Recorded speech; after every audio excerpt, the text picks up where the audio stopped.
Well, they say that you can learn a lot about a man by his truck, and that's true, especially in Texas. In land of brodozers and I've got a bigger truck than you energy, the Texas Motor Speedway is a bit of a change of pace, where all that talk about having a bigger one turns into talking about having a faster one. There's 120 laps tonight in the second round of the Season 6 Area Truck Series, and a record amount of drivers want to prove that their stickered-up big rig imitation is the best on this side of Texas. Hi, everybody. Kyle Heyer, joined by Connor Horn tonight for the second round of the season, and it is a packed field, Connor. We are sending about 11 drivers home tonight, and there still could be some more that try to get into the tail end of practice. Yeah, we'll just have to wait and see. It's getting very, very crazy right now. No doubt about it.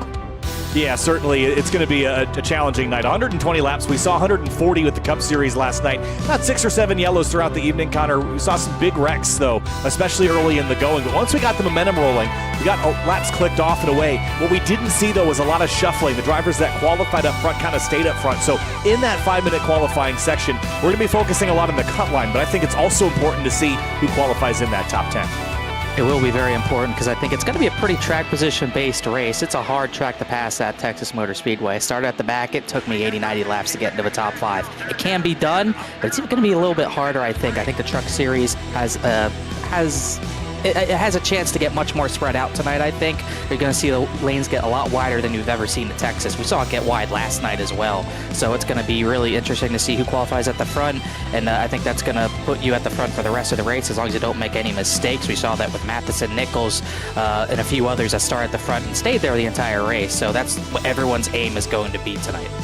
As far as the tire wear and the aerodynamics, right, this truck has been redone since last season. We haven't run Texas here in the Area Truck Series yet before. So with the new aerodynamic model and the tire wear that we're expecting, what's the long run look like? Are we going to see fall off? We saw a bit in the Cup Series race, and it seemed to matter a little bit when you put tires on, but it wasn't a major story. And maybe close to 2 seconds worth is what we might be seeing. The times from Cup cars to trucks here are actually pretty similar. There's not too much of a difference, in my opinion, from the times I've been seeing. Your entrance points, your acceleration points, when you're getting on the throttle, when you're lifting off, they're much more similar than you might think. So we're going to be able to look at that kind of as a reference point for a lot of these drivers, a reference point a lot of these drivers are going to use for tonight that did run Monday night, last night's Cup race. So it is more similar than we've ever seen, but we'll see how the new aero messes with this track and messes with the racing. We saw a little bit more side draft than what we're used to at Daytona, but this is where you would really see things be different because we've seen pack races at 1.5 miles. So you think back to Vegas last year, how that raced. You might see it get a little more spread out. That dirtier might be a little bit more difficult, and it might be harder to put the throttle down tonight because of those aero decisions, those aero changes, I should say, because if you get a little bit sideways, you're full throttle like 3 and 4, you're going to be in a lot of trouble. So these drivers got to be careful and they got to be ready. Eric Wineland in the 21 works his way down the back straightaway, and other drivers near the top. Matthew Batby in the 89 is a new name this season in that Hendry County Motorsports Park truck, which is our replay partner. We'll talk about a little bit more about later tonight, but there's a lot of new names up in this mix. Drew Jua was a very late add, so late that he kind of threw off the number selection here a little bit for some of the drivers in this field. But there's a lot of new names and new faces that are trying to make their mark. And how do you do that, Connor, when the field is so thick? I mean, if you've been a driver that's been here a couple of seasons long, like a driver like JT Poole, for example, how do you stand out with all these new names trying to vie for competition? In my opinion, you do 2 things. One, you run very fast. You run top 5, top 10. You have top 5, top 10 speed week in, week out. But the second thing, which might be more important, you got to race with respect. You got to race cleanly. You can't come into the series without running around all these drivers and just rough everyone up, bump everyone out of the way, not giving them room. You have to race with respect, and you'll get that respect right back, especially if you're doing that while running at the front. You'll get the drivers not only at the back of the field respecting you because you're fast and clean, but also the guys at the front. If you're going to be top 5 driver like a JT Poole or a Travis Beckner or a Jake Nichols, you got to race with respect, run everyone clean, and you'll get that right back, and you'll have a lot of fun racing in this series if you're able to do that. Something a lot of drivers did well last week. Matthew Batby, he was pretty clean last week. He's at the top of the leaderboard today, but he was one of those drivers who had heartbreak strike on that final lap of the truck race. He was leading, got turned by JT Poole accidentally in turn 1 and 2, triggered that huge crash that saw Justin Asogak turn into a torpedo. He was so close to victory in his first career start, but it was Jonathan Evans who ended up winning his first career start. We talk about those open trucks needing to make the field. He made the field and then some. His first start as an open truck, he won the race. And we could see that tonight because there's plenty of fast open trucks here tonight. Yeah, if I'm reading this correct, we got 24 open trucks tonight, which is a pretty sizable chunk of the field. And there are some great names on it. You mentioned Jonathan Evans, but Gary Waterworth is on that list. Rafe Slade is on that list. Brandon Bowie, Ricky Springer, Carter Koop, Cameron Hearn, Landon Brown we've seen. I mean, Bryce Senesac in the 09. There's a lot of trucks that are really going to have to race their way in. Did I see that the 09 is not making a start? I don't think I see him here. I don't believe he is tonight. No. So that will at least remove one of the trucks off that list potentially. But 5 minutes of qualifying is underway, and this is about to be pretty frantic. The times will show up on the left, Connor, but it's not just a straight up who's the top 43, because those that are chartered in don't have to perform in this qualifying session to the same degree that those in the open trucks do. So there'll be a bit of math and calculation going on in the background to figure out who makes this race, but here we go. First truck we're going to be able to look at on track, the 57 of Julian Valadez. He is locked into the field, so no worries about that for him tonight, as he's going to go down the back straightaway. He had a rough time at Daytona, so he's going to try to right that ship.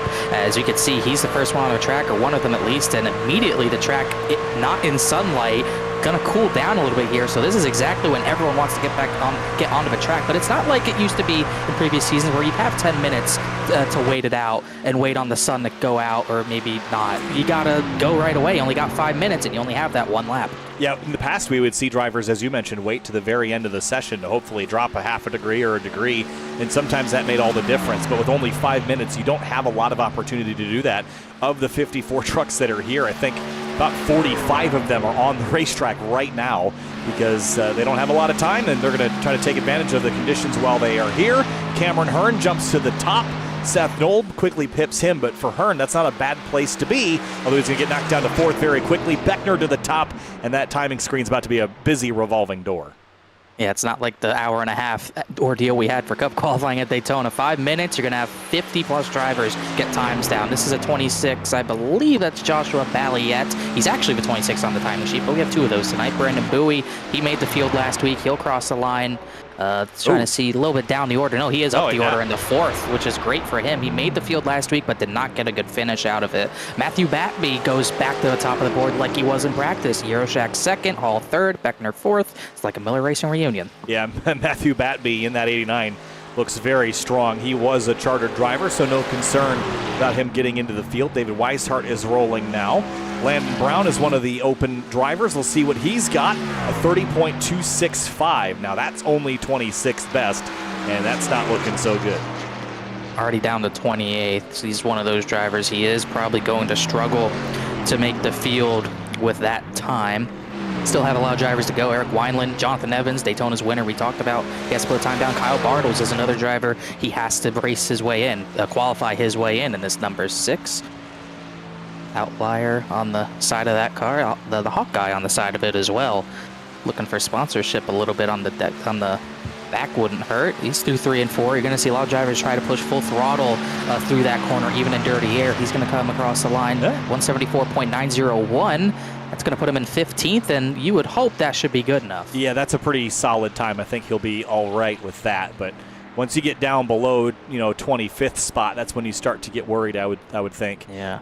Jake Nichols is on track right now. He was 3rd runner last night in the 73 in the Cup Series race. Lost out to Jake Matheson late in the going. And Jake Matheson is on course right now. There he is in the 52 tonight. He's going to look to go 2 for 3 like he did so many times last season as well. Still not running the Pro Series. He got other things to worry about on Thursdays. It's 175.556 puts him second, just a 100th off of Batby for that position. Look at Trey Eitzen. I don't know if I'm pronouncing that correct, but look at him up into the fourth position. That's a great run for him. Jonathan Evans went 8th, so he should be safe as well. I'm looking further down the order, other drivers that are probably done, like Andrew Allen. He's 48th on time. Joe Tardif, Devin Johnson, Robert Colgan are all drivers outside the top 43 as it is, so those drivers would certainly not be making the field. Here's Brad Slaughter, had a disastrous run at Daytona last week, and this one is going to put him. He's just starting a lap, it looks like. I thought he was finishing up, but he's making his run now. Ooh, a little wide there out of turn 2. A lot of topic of discussion last night about this track reconfiguration and how it tends to race a little better in iRacing than it does in the real world, but with 1 and 2 being, you know, what feels like miles wide, but the racing line isn't very wide, and 3 and 4 is narrow, but you've got a bit more room to move. It's a pretty interesting track to try to find speed on, as Slaughter does a 30.014, puts him 16th best. And it is kind of weird. It's kind of like it does race better on iRacing, and you said the groove widens out in 3 and 4, but you might see it widen out even more in 1 and 2 tonight, because there might be a little bit more not too much more off throttle time, but I think you'll see the speeds get a little bit slower in the middle of 1 and 2. I saw drivers maybe only a groove, 2 grooves inside of that outside retaining wall, so we might see drivers really inch up there as the run goes on. Well, qualifying is complete. 54 trucks put down times. Drew Trader did not, but I don't think he was on the list of those that wasn't potentially going to make it. So now we find out who doesn't get into the show in just a few moments' time. But 43 trucks will take the green tonight for 120 laps around Texas Motor Speedway.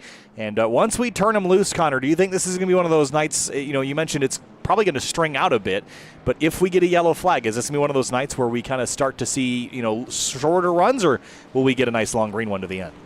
I think we'll get some green flag running tonight. I think the way it can spread out and how much room we might see these drivers have to race at Texas, we should see some pretty solid racing tonight. And but we'll just have to wait and see. It's not like a bunch of other tracks we go to where we've seen what happens here and we know what will happen here. We haven't raced here before. Before tonight, I don't think we'd race here in any of the 3 series. So this is completely new to this series. So these drivers, some of these drivers might not have ran this in a while. I know I haven't ran this track in a truck in maybe 2 years since Road the Pro ended that year. So a lot of these drivers might not be used to this, especially not used to running this track alongside all the drivers in this series. 43 trucks in this tight of a space and this competitive of a league should really, you'd hope it wouldn't cause some problems, but there's going to be a lot of roughhousing tonight, I would think. But I think we will see some green flag running and just got to get past that first run.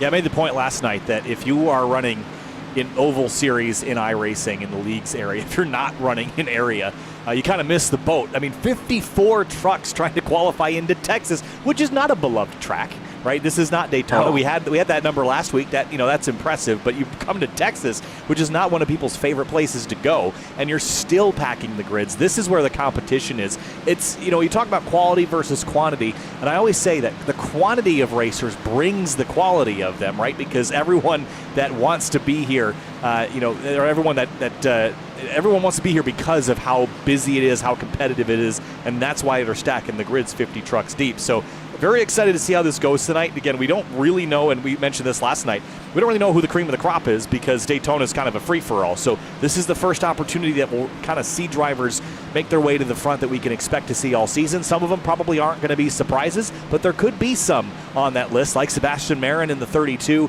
Michael Venable in the 95. There's a couple of trucks in this mix that we don't know how they're going to do, and if the championship hopefuls will start to rise in the next few weeks. Yeah, we quite don't know. We know a little bit about who, like drivers who have been in area for a long time, or at least for a few seasons and a bit at the top. We kind of know what to expect from them, like Jake Matheson, like John Hall from last season, like Jake Nichols. We know those drivers will be at the front, but you're always looking for those drivers that are coming in brand new, see if they can make it to the top. Like a JT Poole, who was new a few seasons ago. Joshua Balliet, who had a strong Truck Series campaign last season. You got guys in the field, Julian Valadez, Rafe Slate, his first starts in the Truck Series in a while. Pacey Wygant is in the field. Vincent Cortez is in a truck this season. He wasn't last season. And obviously Matthew Batby, who ran well last week and qualified up at the front once again. You've got all sorts of drivers who can most likely compete at the front this season. It's just a matter of can they get through those guys who have been here for seasons past. So it looks like, again, Connor, tell me if I'm reading this wrong, that we've got our drivers that are out, and it appears to be Gabriel Toledo, Jeremy Brown, Ben McDonald, Gary Waterworth, Dean Gagliano, Ben Pierce, Landon Brown, Scott Tompkins, Robert Colgan, Devin Johnson, Joe Tardif, and Andrew Allen are those that are out, and that means that Rafe Slate, Cameron Hearn, Ricky Springer, Kyle Bartles, Reese Schaefer, Brandon Bowie, Jonathan Evans, and Eric Wineland are in. And it does look correct to me, and it's pretty close for a lot of drivers. I think Gary Waterworth, he was in Daytona last week. I do see a few drivers who didn't make the race this week that also missed Daytona. So I think Robert Colgan made Daytona, but he did not make it this week. Same thing for Waterworth. But I believe Ben McDonald, Ben Pierce, I believe, missed Daytona. Devin Johnson might have as well. So there's a lot of drivers in that open category that are struggling to make races. And like you were talking about, because we have quantity and quality, the times are fast, so it's hard to make these fields. A lot of these drivers are going to have to step their game up, because we're probably going to be sending trucks and cars home in all three series for a while here. I can imagine. So, before we get into the race here tonight, race fans, be sure to subscribe to the Area iRacing Twitch channel. As a subscriber, you'll have Area iRacing emotes to use in the chat, and you can earn double channel points that you can use to redeem for free merchandise for just $5 a month. Join today at twitch.tv/Area iRacing. And our replay sponsor this season is Hendry County Motorsports Park, and it sounds like we've got our track prep guru John Wilson and track owner Ken Kenny in attendance tonight watching from home. So guys, welcome aboard, and thanks to Hendry County Motorsports Park for being our replay partner this season. Of course, racing returns to the Hendry County Motorsports Park on September 7th, including 360 Top Gun wing sprints, Crucial late models, factory stocks, and more. Wing splits, sorry, I read sprints, but that's splits. Factory stocks and more. Tickets are $15 for adults with discounted prices for seniors, teens, and kids ages 5 or under are free. Come see racing at Hendry County Motorsports Park. This is a fantastic facility, and we call it the southernmost dirt track in America, located in Clewiston, Florida, right off U.S. Highway 27. Visit henryracing.com for more info.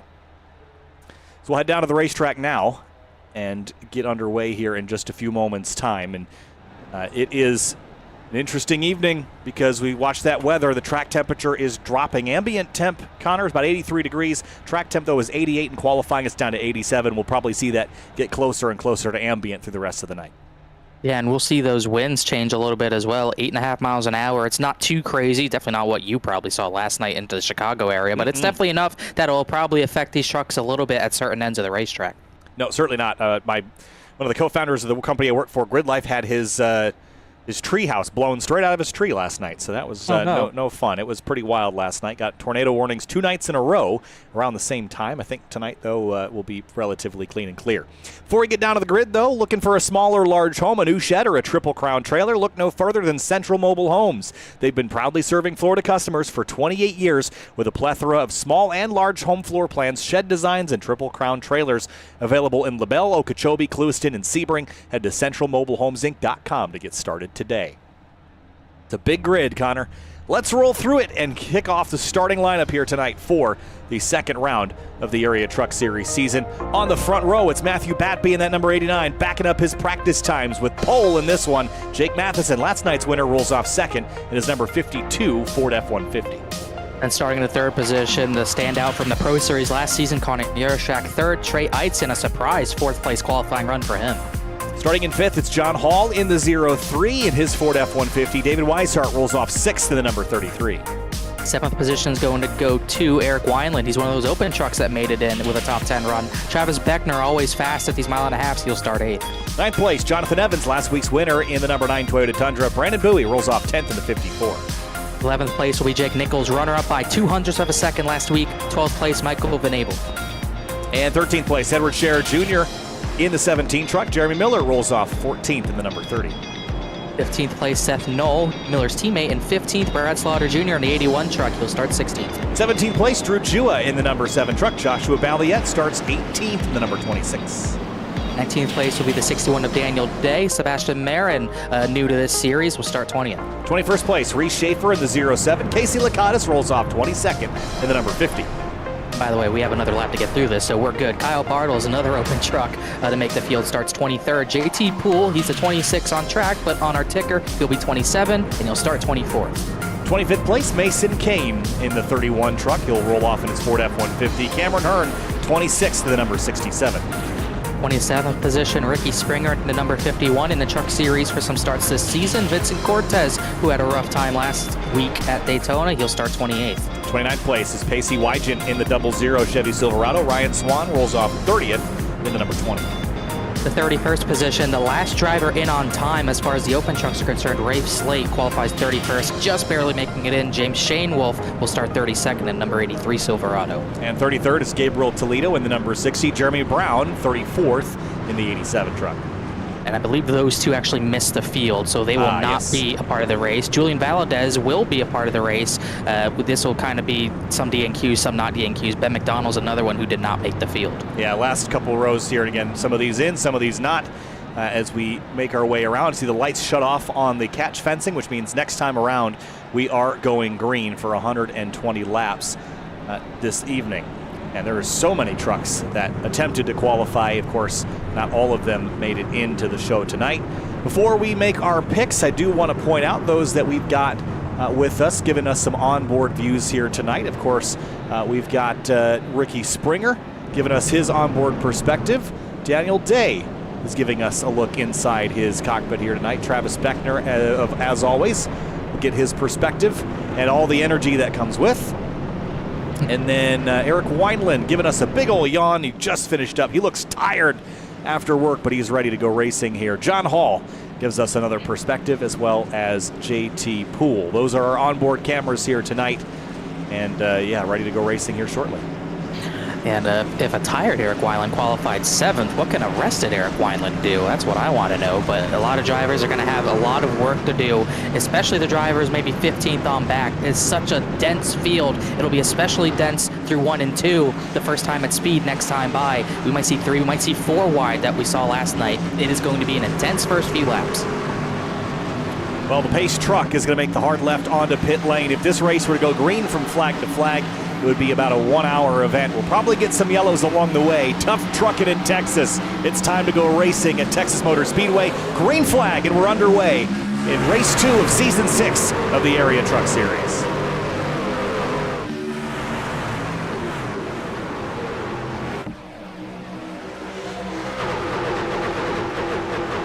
Oh, we got contact. Brad Slaughter Jr. spinning out of turn number 2 in the traffic. I think he got clobbered by someone. And if he didn't, it was incredible. He might not have gotten hit. I might have been lying. Well, he saves it and we'll carry on. We'll take a look at it, bookmarked it for later. Everyone did a great job on lap 1. Everyone's just kind of flat-footing it around, trying to gain what they can. And for everyone to lift on the opening lap, that shows incredible patience. Now give it 110 laps, maybe they won't do the same. Yeah, I anticipated him getting clobbered just because of how dense that field was, but somehow I think he got away without damage. I think he had contact with Jeremy Miller. Everyone else is through cleanly. We saw a lot of drivers fight for the bottom line. Immediately, Matheson got the bottom on exit of 2, and everyone else is running bottom. The top 3 are at least. Batby, Yurashek, Matheson, the top 3. Across the stripe, Connor Yurashek is giving Matthew Babby all sorts of contention down here into turn 1, drives to the bottom of the racetrack, pulls even, almost clear with that quarter panel, and he is clear, and he's going to pull up ahead of Batby onto the back straightaway, new leader. And wanting that clean air is going to be important. We saw how it paid off for the 2 Jakes last night, Nichols and Matheson, because once that battle for 3rd got intense, those 2 were able to pull away. So Yurashek, Batby, any of the drivers that can get to the front could end up pulling away from the main pack if the battles get too intense.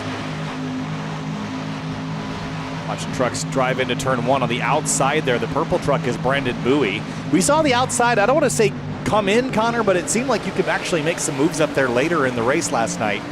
Wonder if the trucks will have that same maneuverability. We'll just have to wait and see. You can definitely get runs off of turn number 2. I made a move on Beckner through 1 and 2 a little later in the run. The tires have to wear out for it to be a big factor, but when they wear out, you have some drivers that don't save them, some drivers that do. You can make that high line of 1 and 2 work, and that's really where you want to set up your passes. You want to get the run out of turn number 2, get to their inside or outside through 3 and 4, and just hope you can hold it alongside them out of 4, and just hope you can make that work. As we'll look at the instant replay here. Oh, Miller got sideways, and Slaughter had nowhere to go. This is where I thought he got slammed. And the caution's out live. They did miss him. We got a crash down the back, and I think it is live, the 26 of, no, not the 26 of Valiette. It's Beckner. Travis Beckner with big damage. Yeah, there might be more involved in this too. But first caution of the night. He was running in the 5th position. Oh man. There is some damage to the right front of that truck. He's going to skip the pit lane, so it doesn't need to come down for emergency service, which at least means he's got all the corners still rolling, and he was up in the air on the back straightaway. The 95 was involved. Let's go back a little further ahead of this and see. Oh, he's going to get turned off the nose.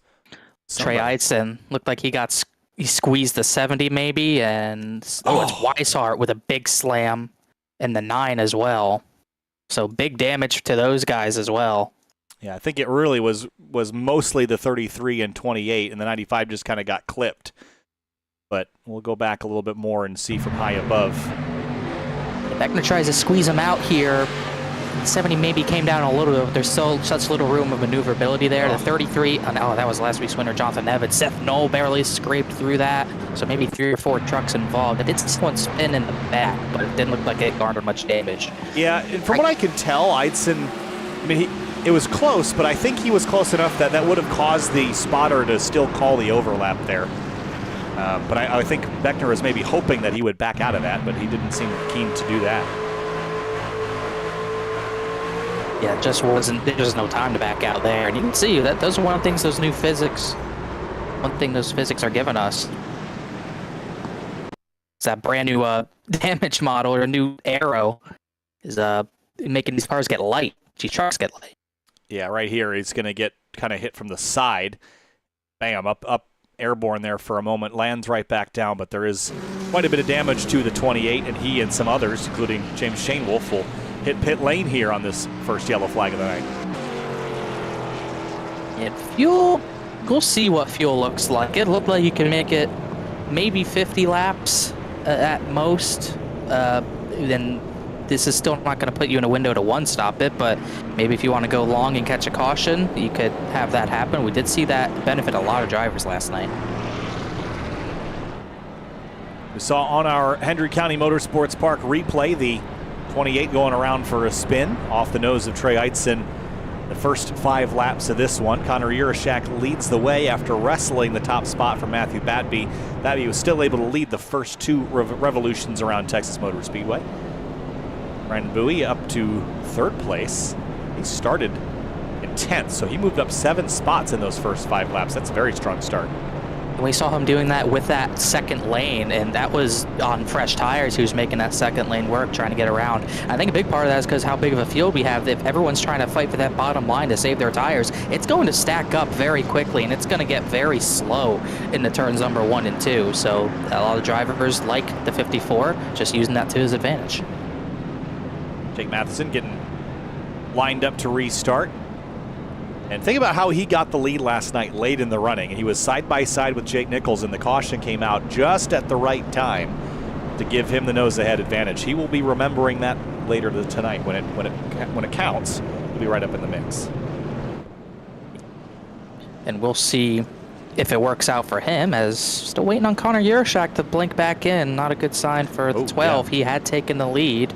We'll see if this would delay the yellow. His ping is at 2,000. No, that's too pretty long. bad. Yeah, I don't think he's going to come back in. And Connor Urashak out of the lead. Yeah, it looks like everyone's moving forward. No, yeah, so. Because it's funny because his quality is still in the hundreds, but his ping is still 2K, so it's very, very odd. But either way, this would put Batby back into the lead.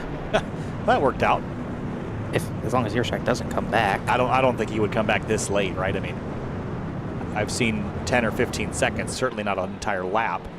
Or if he does come back, he'd be somewhere else entirely on the track, and now he's dropping back down to the bottom again.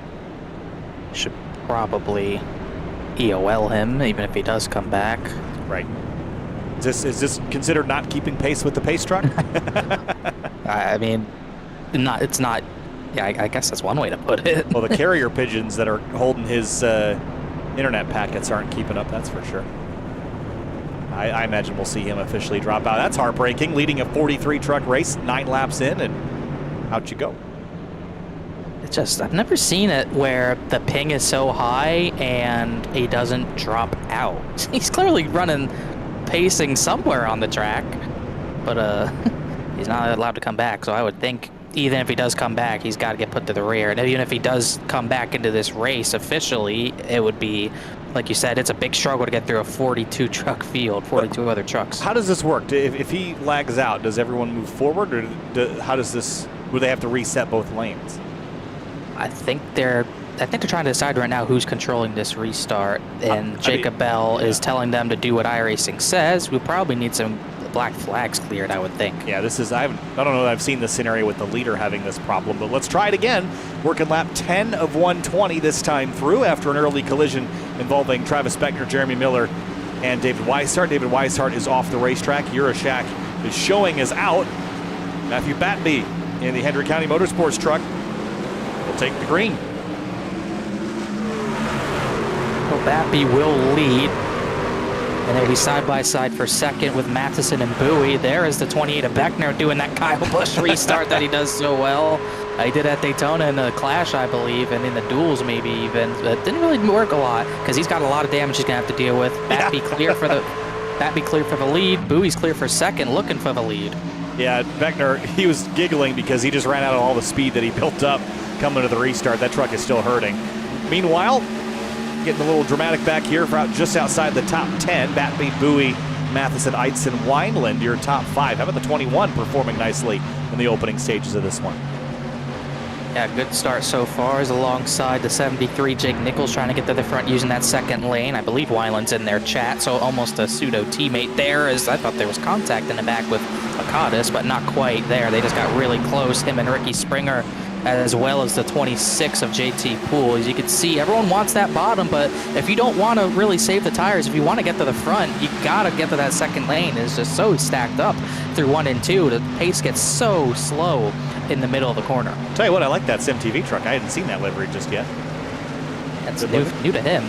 New to me. I don't think he's ran that yet, yeah. No. Down the backstretch, third place under fire, and that's Matheson on the bottom trying to take it from Trey Eitzen, and Jake Nichols watching it from behind.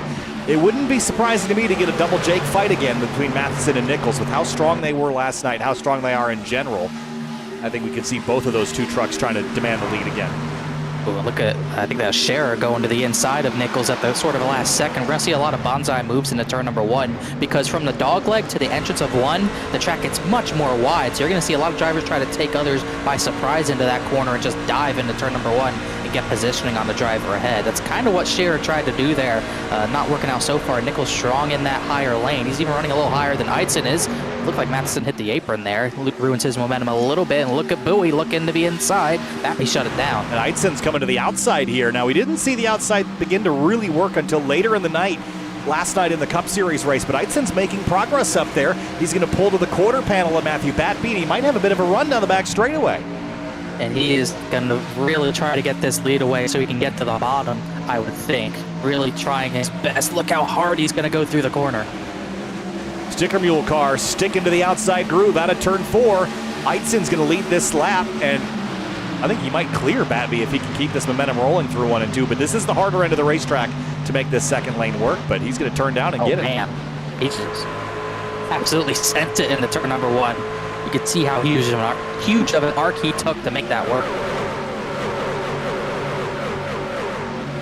That's what a field of 42 looks like without Connor Urashak. Looks like he might not try to get back in after a frustrating kick out from connection issues. Edward Scherer's jumped up to the outside lane. So is Jake Nichols. Are they learning from what they saw Eitzen just do?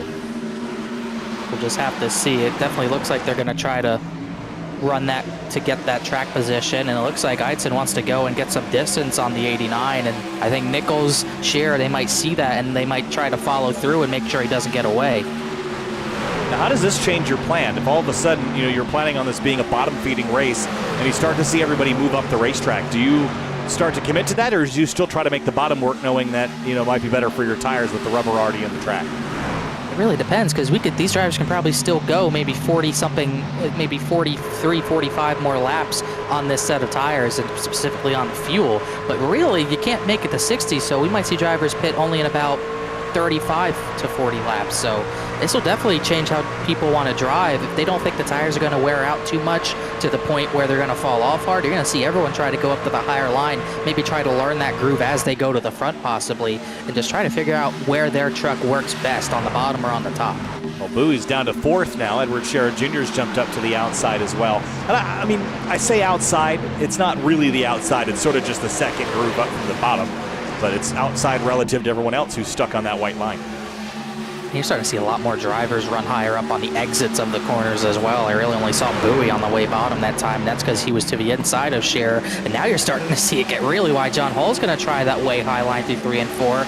Loses a little bit through the center of the corner on Reese Schaefer, or excuse me, on Michael Van Abel. But you look at the run he builds off the corner, almost enough to fully clear the 95. He's going to inch up the track just a little bit more, not pinching like you would see in real life at Texas, giving enough room so he can rotate that top line and get the run off the corner, but he got shut down there off the corner, almost a little bit of contact. This is a fun battle back here for the top 15. Look at that. All the way up the hill goes John Hall, searching for grip that we saw late in the going last night. But again, exploring the grip levels, and if you can find speed up there, no one else is up there, so use it while it's empty, I guess. And he's going to go even higher here through turns number 1 and 2, but even still, Seth Knoll kind of shut that down. And I'm sure drivers like Jonathan Evans, Seth Knoll, drivers who are seeing this are like, all right, that high line's coming in. And they're telling all their teammates, they're telling everyone how it's working. This is when drivers have to take notes. You can actually see there's a bit more rubber on the top side than there is in the middle.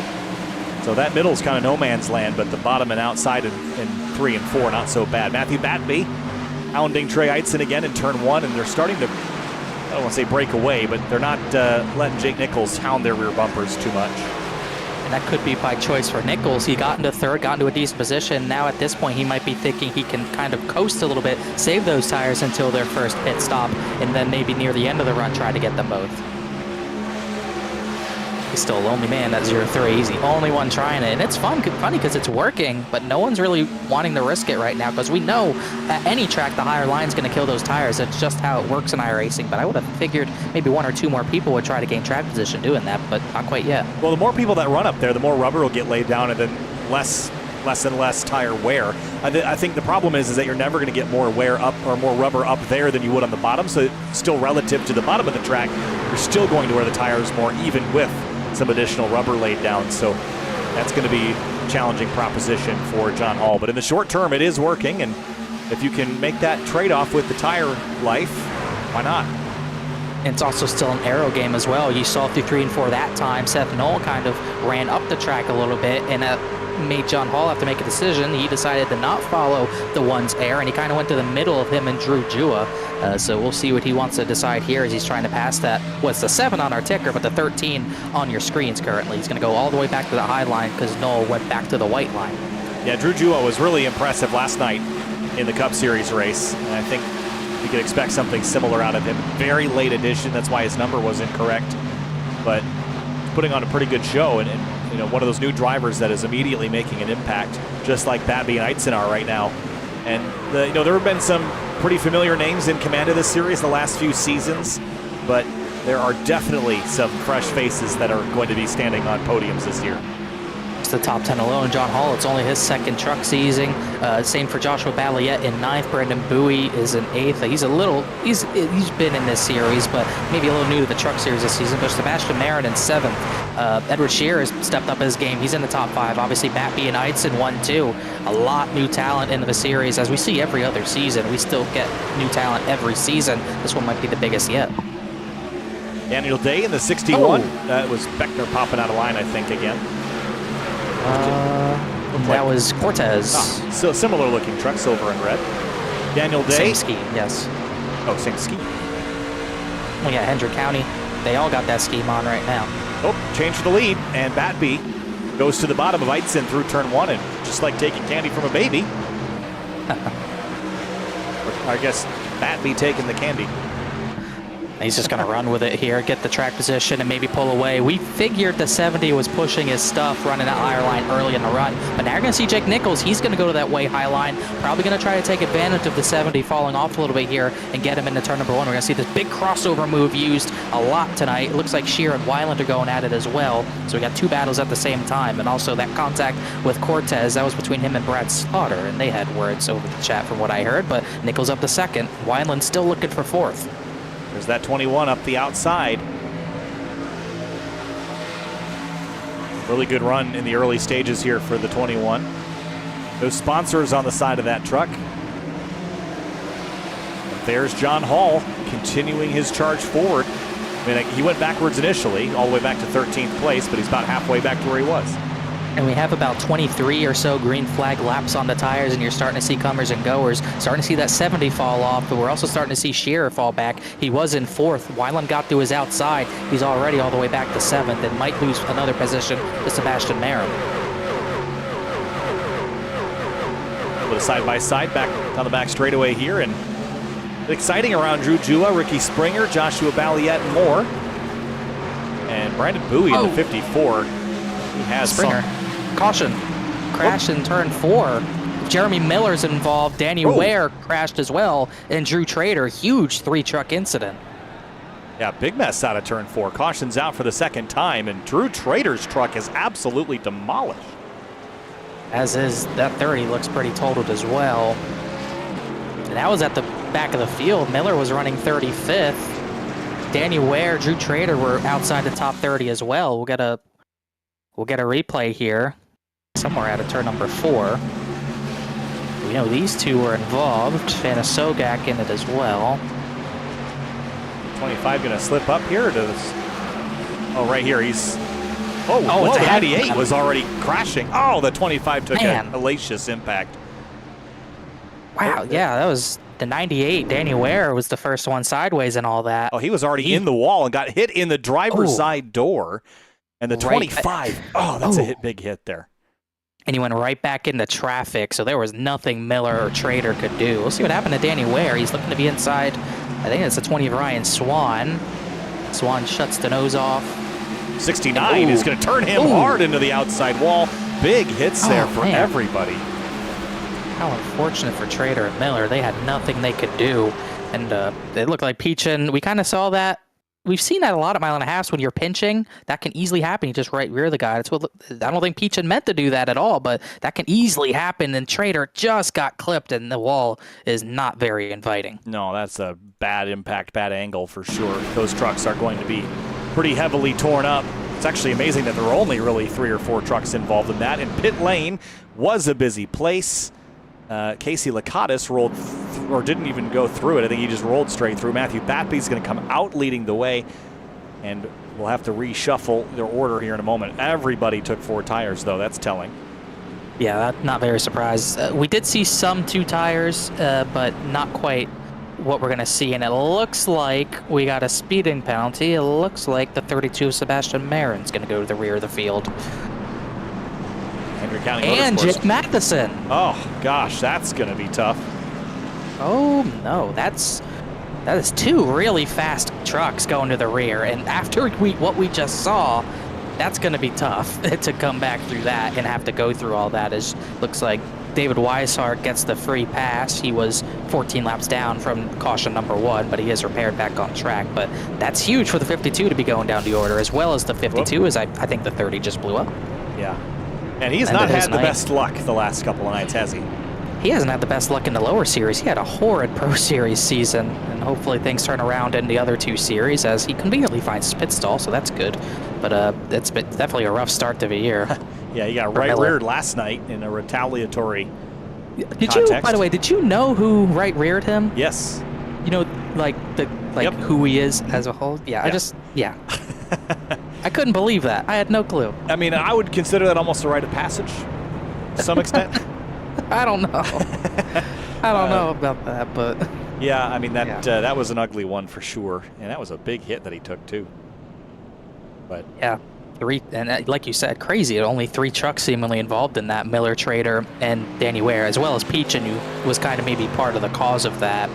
But didn't look intentional, but obviously with the new caution point system, we'll see if it's shared fault or single fault on the 69. We had no EOLs or anything, or anything tonight, so no one had penalty points built up going into tonight to the point where they needed a penalty. I know me and Adam Cabot are getting EOLs next week, so it's been great for us so far. A little too rowdy. Yeah, you guys, as of late. Well, Casey Lakatos is going to peel off to pit lane. He's gotten a couple laps led. Eric Wineland runs P5. It will be P4 for the restart here. And lining back up for a restart will be lap 33. We're past the 1/4 mark of this race, so assuming we go 50 laps from here, that puts us to about 40 laps to go. So you can make it now on one more stop if this race were to go green. Yeah, we'll definitely see what drivers want to do. I don't think the fall-off's going to be all right as the sun sets, but we're probably not going to see it enough to the point where you want to do an extra stop, because the pace, like we said, is similar to what the Cup cars were doing last night. So we pit with just about 90 to go. We'll probably see drivers pitting around the 75 to 85 range. But just like last night, you'll almost certainly see some drivers trying to push the fuel as far as they can, try to catch that caution.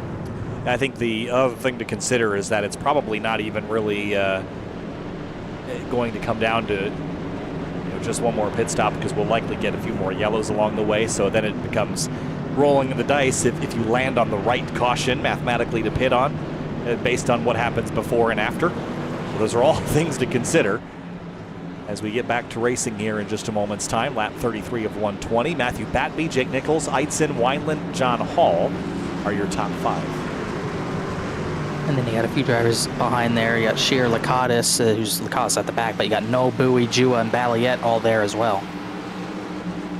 There might have been some drama on the pit lane as well. We'll talk more about that in a little while. Green flag, and we're back underway. The 73 did not get going, that outside lane. Sleeping on the restart. Yeah, and he's going to have to try to recover from that rather quickly. Gets to the inside, at least the 17 did, as Bowie gets sideways through turns number 1 and 2 on the top lane, but gathers it up. Batby back to the front. Yeah, Bowie did a nice job, I think, in pit lane to kind of come out where he is. If I recall, he was a bit farther back than that prior to the yellow flag sequence, so made up a little bit of ground. We'll see if he can pull that momentum forward with him under green flag conditions, as Batby leads the first lap after the restart. Nichols with a big run, though. Yeah, Nichols just worked up the second. The tires were starting to really play into his favor, I would think. But we'll see. Eitzen was a very good short run. We'll see if he wants to try to get that lead back. It's getting tight off the corner. Ricky Springer up the track. They're going to be 3 wide out of the corner with one of these other Hendry County Motorsports Park entries. I believe, I couldn't tell who that one was, but side by side they sorted it out before the entry to the corner. Yeah, it appears to be the 61 of Daniel Day. Daniel Day, yes. And he's alongside. There's Ricky Springer in that 51. Also trying to make sure I say that right. Hendry County Motorsports Park. Yes. I call it the Simrock Market Replay last week because I didn't know the sponsor, so I tried my best not to do that again. But Day's one of those similarly schemed trucks, trying to get to the front. He's worked his way up a little bit. Ricky Springer's been sideways a lot of tonight as well. He got really loose at the end of that run, and he was really, it seemed to me, he was really trying to hold on. Leading lap 35, Jake Nichols has found Matthew Batby. He's going to find the right rear quarter panel into turn 1, drive in there on top of him. But Batby throttles up mid-turn, and the Hendry County Silverado pulls clear again. You could tell these two are both fighting for the clean air right now. You could see Nichols send it hard into turn number 1, but at the same time, Batby kind of backed up the entry, expecting that, and ended up throttling through the center of the corner to get back clear of the 73. He does not want Nichols to get his right rear quarter panel, or else that battle's going to be side by side for at least a half a lap, maybe more, as these two, you can see how hard they're trying to get the lead away from one another. Eitzen's already half a second back of the battle. And they're all learning new things here as well. I mean, obviously these drivers probably run these in official sessions, but with this new aero model, the first time in the league on just a traditional oval, there's a lot to learn about how this truck is going to react in the air, trailing another truck. And Nichols still flat to the floor here a couple laps after the restart. Let's see what happens down here in turn 1. Yeah, What this has done is really not, it's kept the lead pack, the leaders, maybe the top 10 from being stacked up, a little bit more spread out, not as much battling inside the top 10. I think the first battle was really for 8th position, Drew Jua with Ricky Springer on his right rear quarter panel. And they were so close. Thought they were going to make contact, but Springer couldn't get to the quarter panel there. Look at this mess. Daniel Day, Rafe Slate, Reese Schaefer, JT Poole back here. This is a bit of a nightmare. Traffic jam. JT Poole with a driver on his bumper as well. With the lead, Vincent Cortez on his outside. Hearn's worked his way up. He's one of those open trucks in the field tonight. All the way 26th. He's up about to the top 20, just barely. That's how hard it is to get through the field here tonight. Big moves being made at the front of that pack as well. Vincent Cortez, another one of those prolific.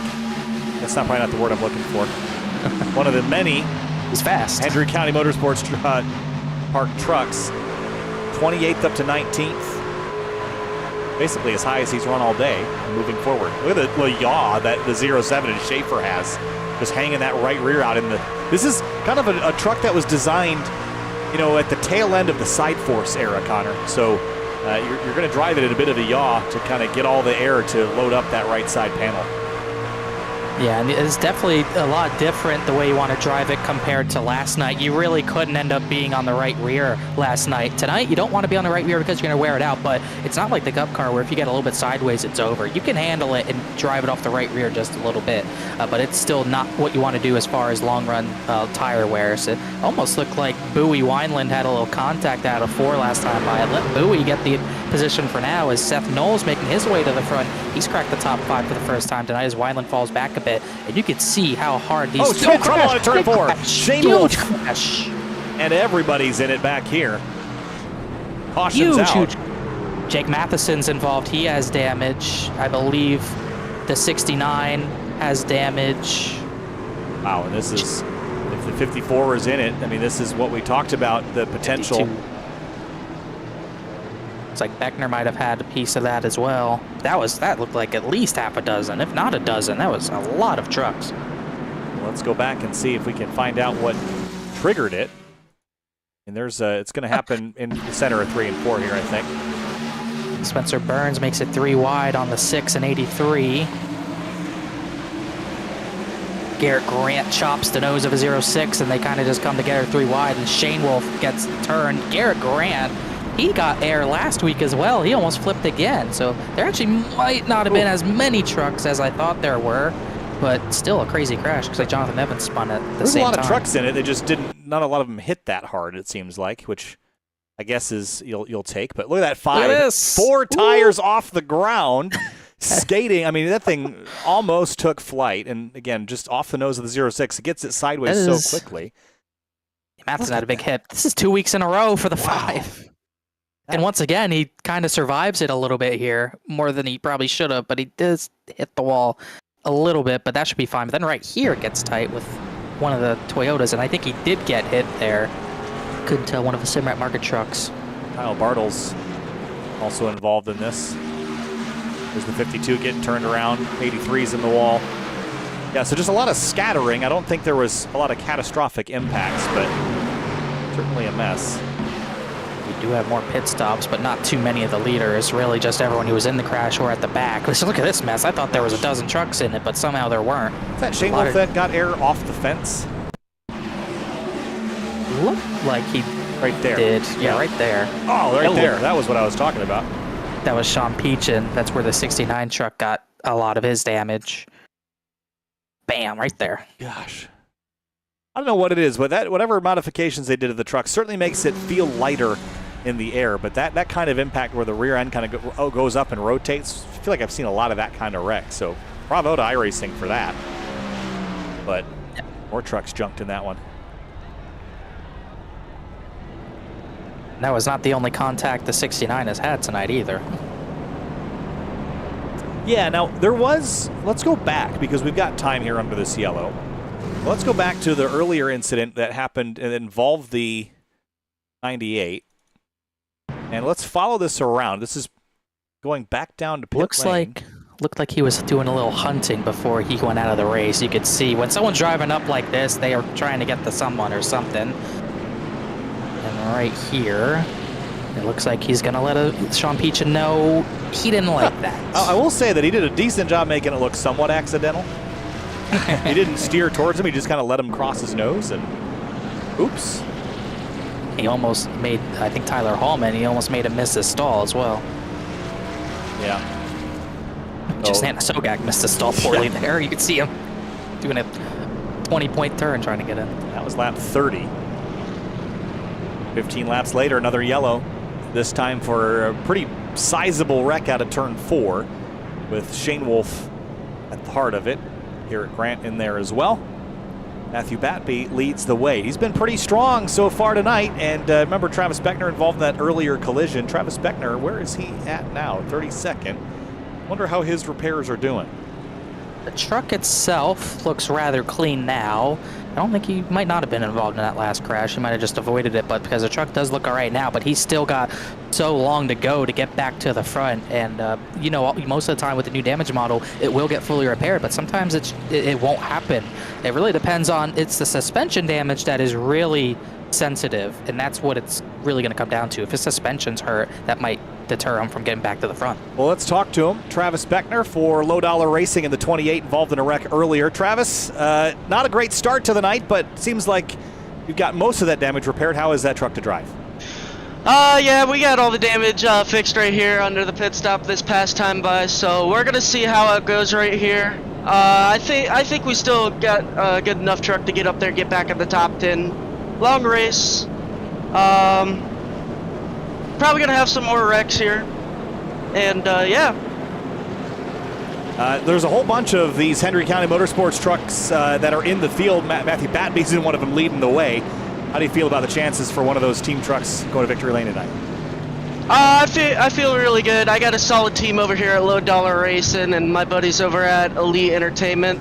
Yeah, I think we might get one of these Hendry County trucks in victory lane tonight, whether it's Batby, Sebastian Marin, Vincent Cortez, or Daniel Day or I. So, I mean, heck, even Brandon Bowie's up there. He's got Hendry County Motorsports Park on his truck as well. So, all right, Travis. Good luck to you coming to the restart. We'll talk to you later.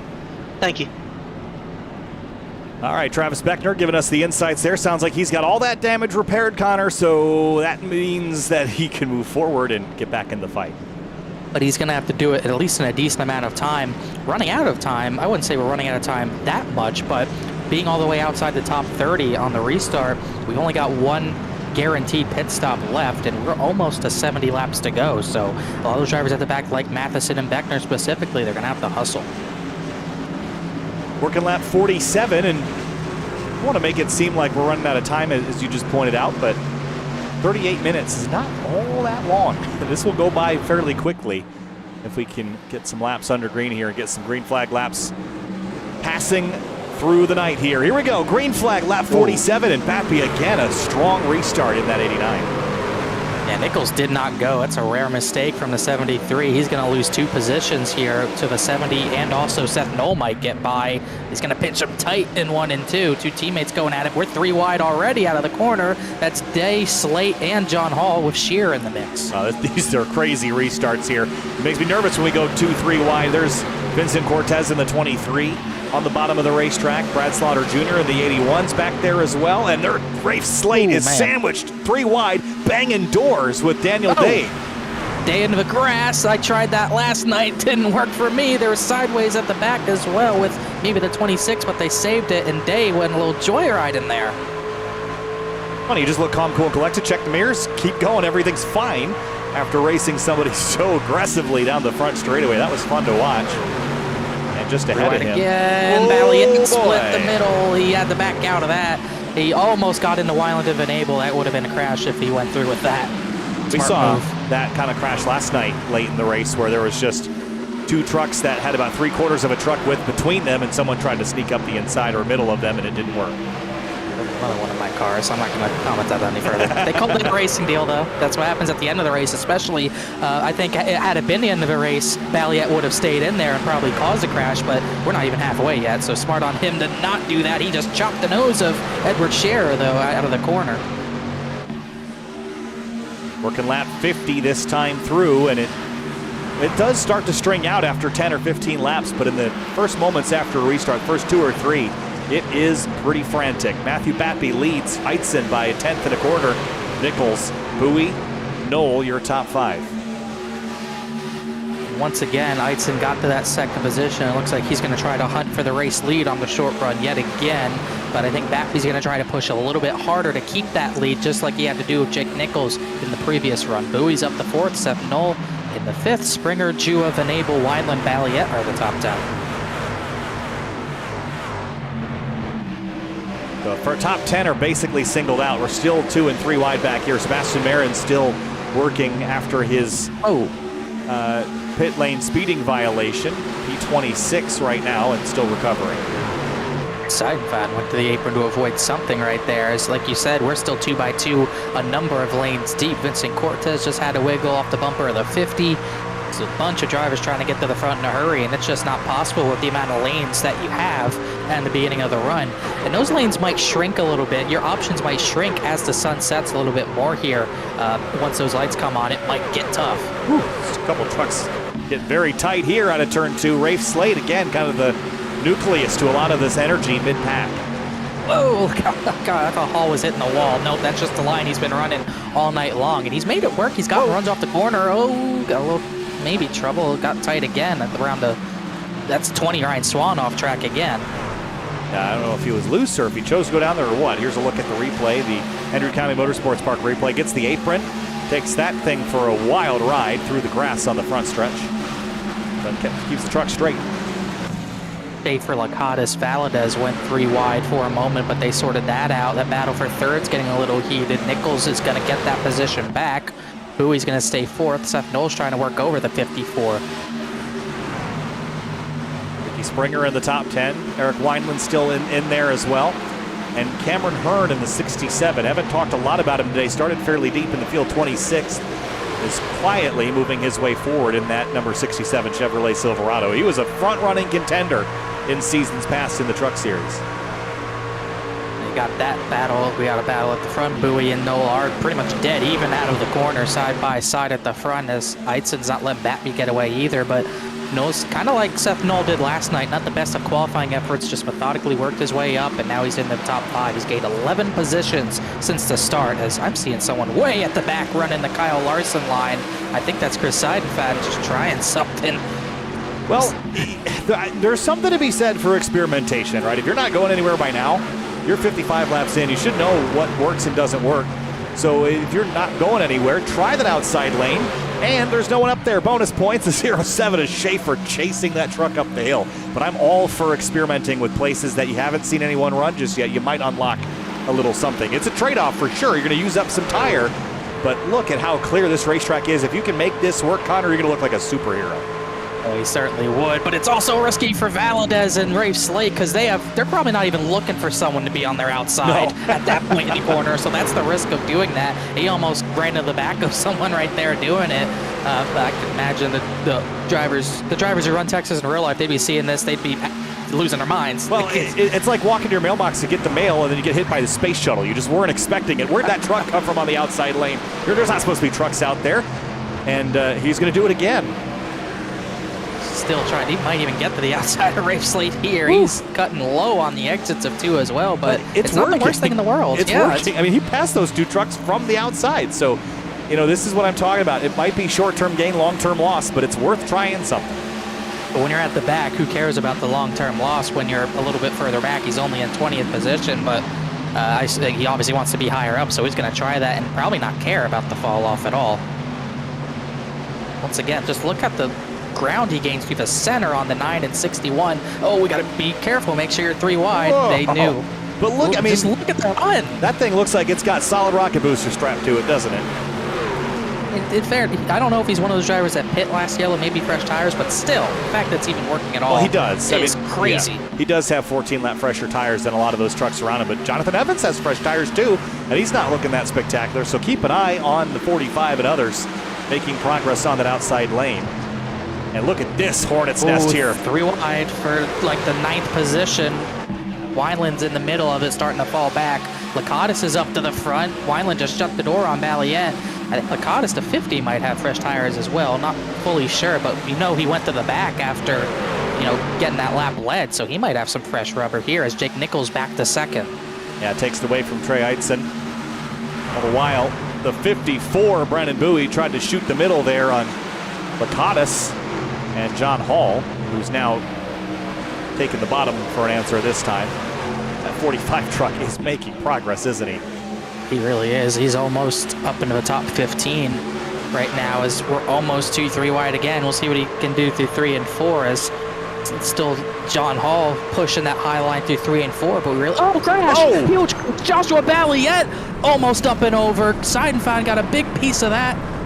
Wineland's in it. I think Mason Kane's in it. Another huge crash out of 4. Wow. Where did that come from? Oh, perfect timing on the onboard. Not perfect timing for Chris Seidenfeld, though. Wow. Balliet's the first one I saw sideways, and he almost went up and over. Him and Eric Weiland were really tight to each other. Well, let's go back and watch this a little slower so we can kind of see how it precipitates. Oh, so they're already hitting. Yeah, they're already making contact with each other, and 26. Same exact thing. Yeah, just washing the 21 up the hill. He's just going to get turned and then hard into the outside wall, and then they just... I mean, how many trucks? Look at him float. Yeah, and then the 26. Shearer. There's Mason Kane. AT takes a big hit in the outside there. Yeah, that's a big hit for both of those guys. But it was the exact same thing we saw with the 69 and Danny Ware, just a little later out of the corner, and it's so much more packed up that there was even less anyone could do. And that was a hard hit for Poole. I don't know how Spencer Burns got through that, but it looked like he did. But the same thing, when you don't want to run that high of a line, you're going to be pinching the driver to your inside, but that's almost always going to be what happens when you pinch that hard. And he's just not giving Balliet any room, really. Look at this. The car just looks like it floats, and it's not even done. Wow. And then one more time with the 45 of Seidenfeld, and if I can find where he is on the timing screen with everyone on pit lane. 36 at the moment. Here's what we saw again. Let's go inside. And he's not going to see really any of this until it's too late, kind of like how we saw it, because it looks fine from this angle, and then all of a sudden, no, bam. I mean, there's nothing you can do about that. That truck is pretty well destroyed.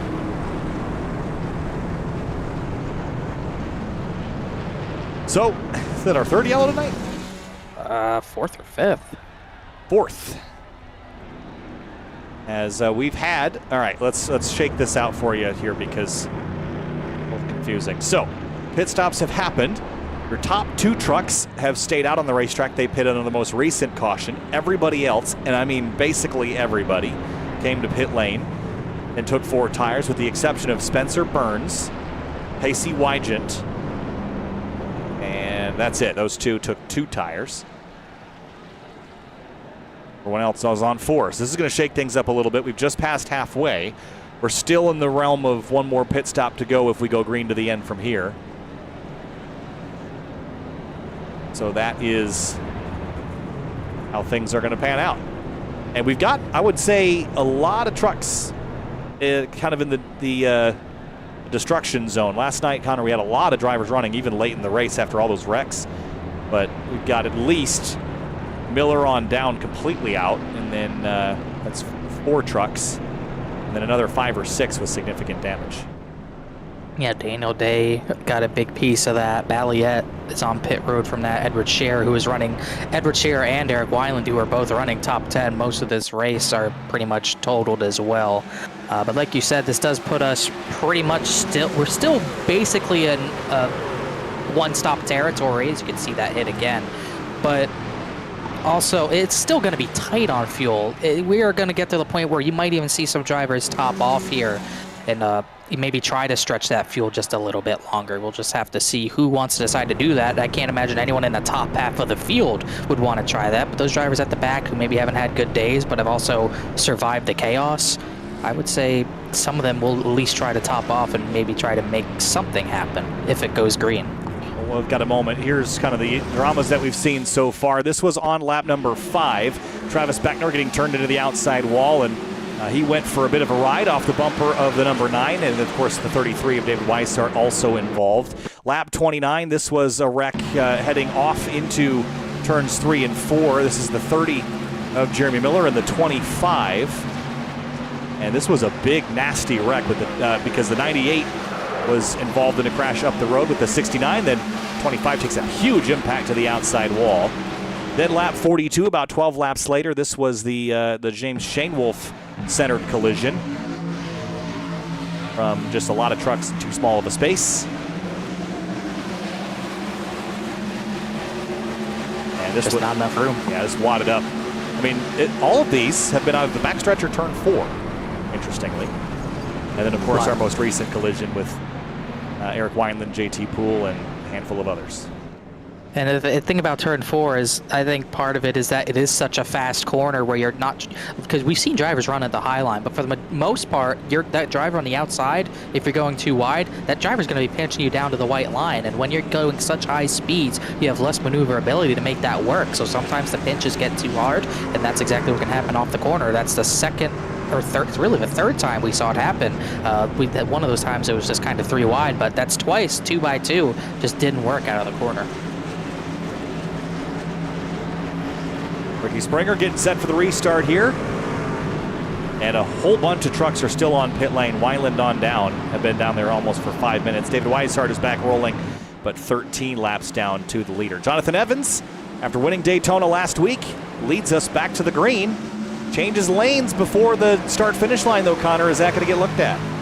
I don't think so. It's really basically iRacing rules. Once you go, you should be good. So I think Evans is fine, clear for the lead. But you can see those pressure tires already coming through. Bappy split Grant and Spencer Burns through the middle there. We're already seeing 3 wide down the back 2 different times. Yeah, this is going to get pretty interesting. Trey Heitzen in the middle, entering turn 3, and the 5 of Garrett Grant gets kind of pipped up the hill. Very tight quarters out of turn 4. We're still 3 wide. Noel's going to go through the middle. It seems like no tires has not been moved. Some of those drivers on 2 tires, like Burns, able to hold fine. But here comes another driver, Jua, forcing the middle. Made teammates almost make contact. Burns almost in the Jake Nichols and Seth Noel. It seems like once he got put on that off that bottom line, it pretty much cost him his track position. Oh, we're 4 wide in the background. Rafe Slate's in the center of it. Jua with a big run to the bottom. Of course, Noel and Nichols back up the track. It's going to let the 13 slide his way in front of the 73. That was tight. Yeah, everyone's just really getting aggressive now. And it seems like not pitting for tires has not worked. So make a note for that later.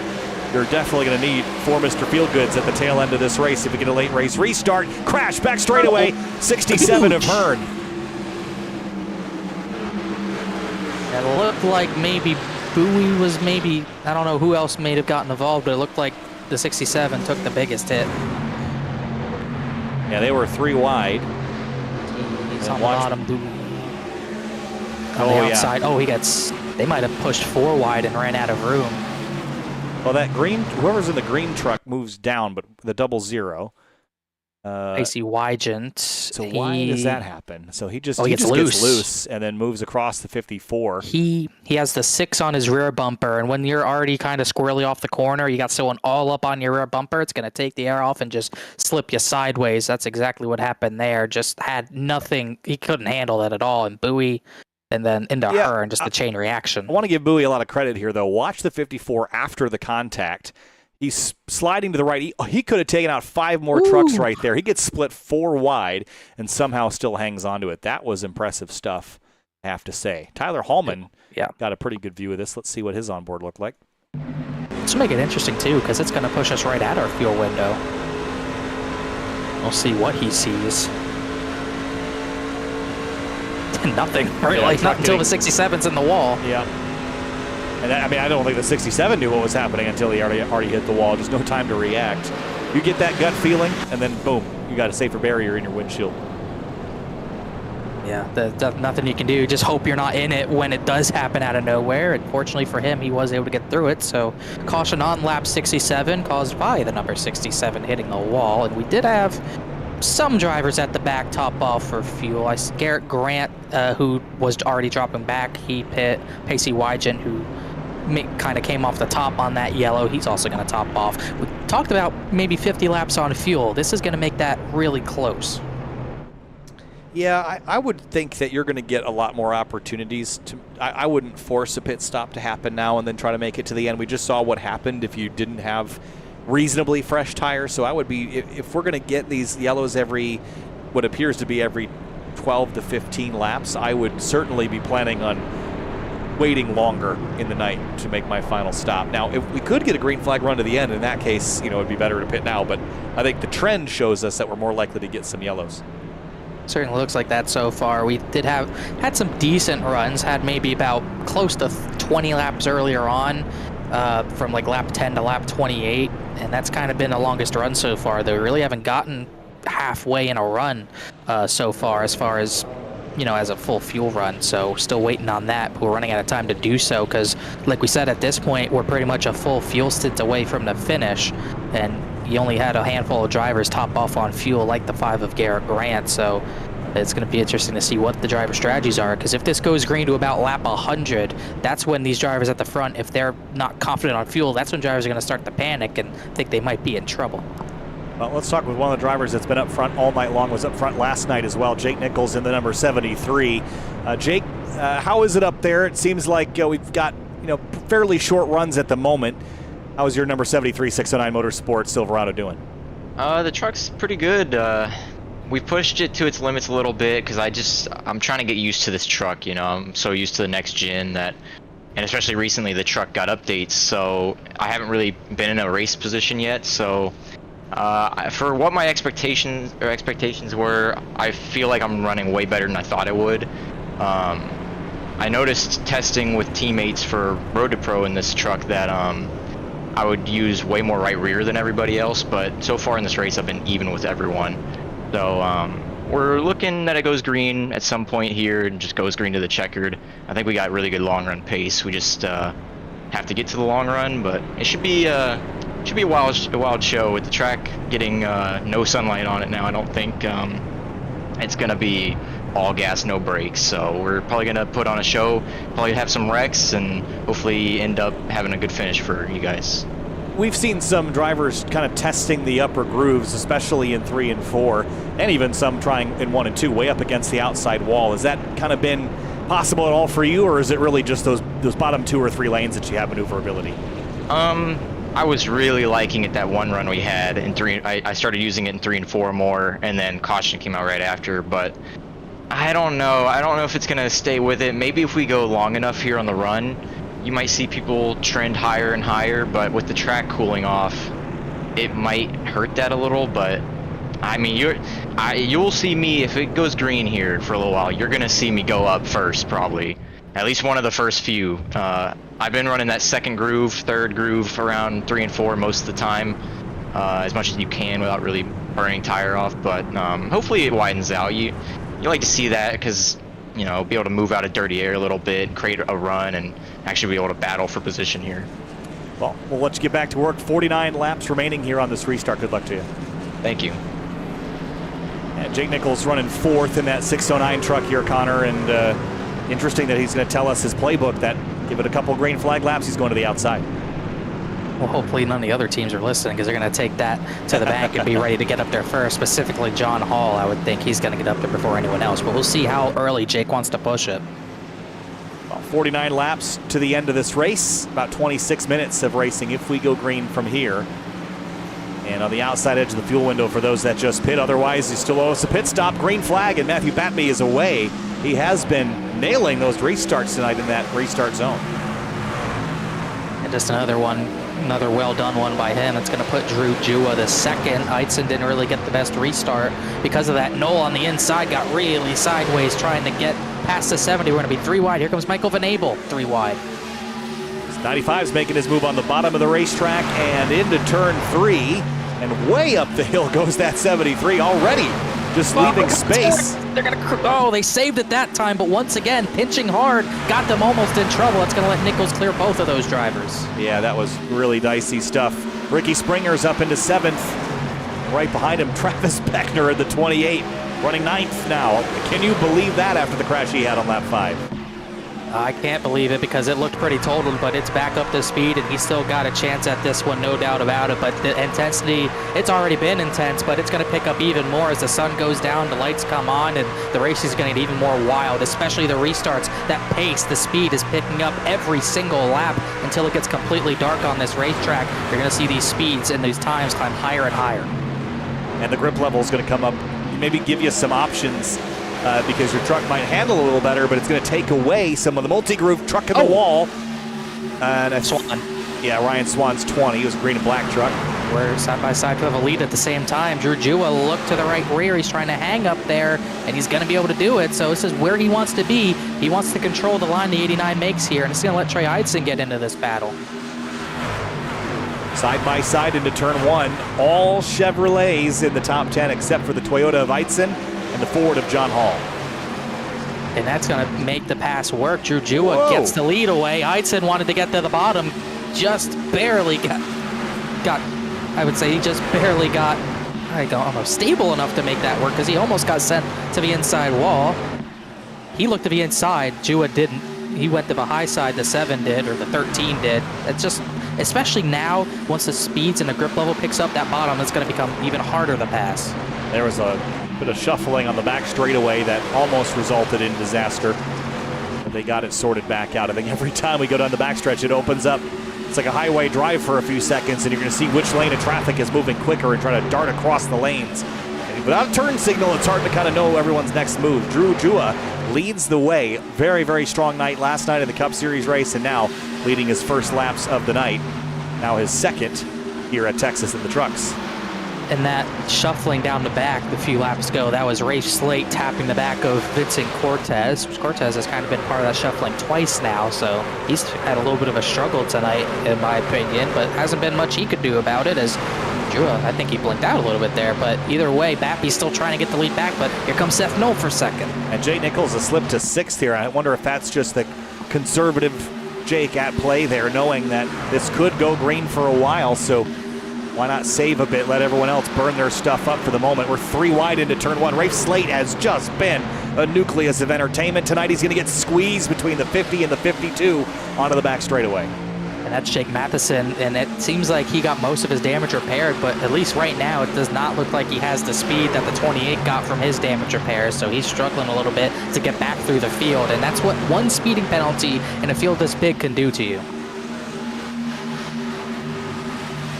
That's frustrating, and, especially in a night like tonight where it's so hard to make passes. Well, if this is a different track, maybe you're not going to worry about that so much. But onto the back stretch, single file again. It's been about 5 laps since the restart, and that's kind of when we maybe a few more laps than that. That's when we see everyone kind of single out. Oh, we got shuffling to the top, though, Van Abel and Ricky Springer. I don't know if that was a block by the 95 or they just kind of went for the same piece of real estate, but they were bumper to bumper on the exit of turn number 4 there. One of Ricky Springer's having a pretty decent night. I'm sure he would really like to get a good result with how much bad luck he has had. If he didn't have bad luck, he'd have none at all. He's just been solidly consistent. He hasn't been at the top 5 battling for the lead yet, but he's been slowly, methodically just keeping his way in the top 10 since he got up there. He started all the way back in 27th, but he got into the top 10 rather quickly, and he's pretty much stayed there all night. He's almost into the top 5. As a matter of fact, he will be if he can complete this pass on the 70. And Trey Eidson, we haven't really seen him outside the top 5 all race, as Noel looks for the lead. Yeah, that Simrat Market number 1, giving the outside a big run, but couldn't get there in time to keep the overlap on Drew Jua. 40 laps to go. Final third of this race is underway. And no one knows we're getting close to crunch time, and you want that track position now. With how close fuel is, you're either worrying about it and maybe saving a little bit, or you're just letting it go and maybe banking on maybe a 2-tire gas-only pit stop. It's exactly what these drivers are thinking right now, as Noel's trying to chase down the 13/7 of Jua, but still not able to make it work. We saw the driver of that car, Jua, use the outside to get the lead. I think he knows Noel's going to try to do that and get overlap, but he's going to drive hard to try to make sure the one can't do that. I like the trend. If we had one of Fox's cool little graphics, you'd see the line trending upward to the highest point right now. started 15th. The highest he's run tonight is second, where he is at the moment. And you mentioned it's crunch time. This is, you know, if you're relating it to like Daytona last week, 15, 20 laps to go, I think it's similar right now where, wow, big offense and defense from Trey Eitzen on Ricky Springer and Jake Nichols. Yeah, he's not trying to fall any further back, I don't think. He got to clear the 73, then immediately got back to the inside of the 51, but I don't think he's going to like it down there as much. It's going to be hard to pass Ricky Springer as here comes John Hall to the inside of Jake Nichols for the 7th position. Almost wonder if Jake took a note of the fuel and maybe started laying back because it's not going forward at all. Listen to this. Yeah, that'll do it, I would say. Yeah, so Jake Nichols is fuel saving. Now, so we have 35 to go from here. So he'd have to go 57 laps on a tank, assuming no full court or no green white checkers. With one yellow as well, yeah. Yes. So that'd be multiple laps. It's going to be tough, but pitting at all is going to, you know, put you down the order, and if everyone else is going to try to make it on fuel, you might have to combat that, as here goes almost 3 wide. Eitzen's falling back. John Hall's coming back to the front. Coming up to the front, I should say. He hasn't been top 5 all race either. Yeah, he started P5, but he hasn't been back here since. He's kind of drifted to the tail end of the top 10 and into the early teens. Justin Sogak. Now look at his progress today. As low as 42nd place. And here he is battling back, chasing Reese Schaefer, Julian Valadez, and more. Now I'm just trying to figure out who's trying to save and who isn't. I heard John Hall in the clutch into turn number 1 and 2, so he might be another one trying to stretch the fuel all the way to the final lap. So this is going to be maybe a little closer than what we might have thought. That one yellow might have gotten everyone really, really close. The issue with that, the fuel number you had earlier might not be the same fuel number you have now, because like we've been talking about, the times are picking up. You're getting faster. You're on throttle more, so you're going to burn more fuel. Well, there's still lots of close racing around the track, so I don't want to discount the idea that we could get a yellow, but when you've got truck drivers in fuel-saving mode, the aggression level backs way down, and it kind of increases the opportunities for this to go green. So in one way, while these drivers are having to bank on it going green, they're actually creating it in a more green scenario. Venable and Knoll almost had contact. I think Venable was trying to get to the outside of the one and hit the wall doing it. That was like Denny Hamlin, Kyle Busch, the All-Star race 14 years ago. God, that hurts. That was 14 years ago, but that's what it looked like. That was a dramatic moment, wasn't it? He put it in the wall. At least it wasn't between teammates this time. That's going to hurt Venable a little bit, and it's going to let John Hall have the opportunity to go to 4th. It's as high as John Hall would have been running all day. Got to 4th previously for a moment. Matthew Batby, though, putting in pretty respectable times. Quickest last lap time is on the left-hand side of the screen. Jewel was a hair faster, but Matt Batby easily second quickest. The only truck drivers that are matching him right now are Sebastian Marin and Jake Nichols. It's interesting, the difference between Nichols clutching in and John Hall. John Hall does it for like a second in the middle of 1 and 2, where it seemed like Nichols was doing it on entry and then rolling the center with the RPMs as another big move there for position. It all comes down to, you know, how you're managing that off throttle. I think, you know, if you're letting the engine slow you down, you're going to get that extra rotation. So, you know, having the car be in the revs. The other thing to consider is that I think iRacing is just based on throttle position. But when you factor that, you know, you're not actually fueling the car at all off throttle. It's just free spinning. So clutching only really reduces your rolling drag effectively, the transmission and engine braking. So you're not going to save any more fuel by clutching versus lifting. So as long as you can use the engine braking to help rotate the truck, I don't see why you wouldn't do that. We'll just have to see what strategy works out, because it doesn't seem like many drivers are clutching in right now, and we're already under 30 laps to go, so you only need to get 30 more laps out of it. And I think, like we're talking about, the aggression rate kind of goes down when you have drivers trying to make it on fuel, because they don't want that caution. And we're starting to see it get more spread out than we've ever seen right now, especially at the front, maybe the front 10 or so. As spread out as we've seen, of 2.5 seconds from Jua to Ricky Springer in 10th. Well, like I said before, they don't want the yellow, but because of how conservative they're driving to save the fuel, they're purposely, I guess without really knowing it, they're creating more green scenario than they otherwise would have. If everyone was trying really hard right now and didn't care about fuel, we'd be racing differently and have a bigger chance for a caution. But I think we could run this out to the end under green, and Matthew Batby would like to take the lead away from Drew Jua. These are the two drivers, you don't know what we're going to see from these two because it seems like they're not saving at all.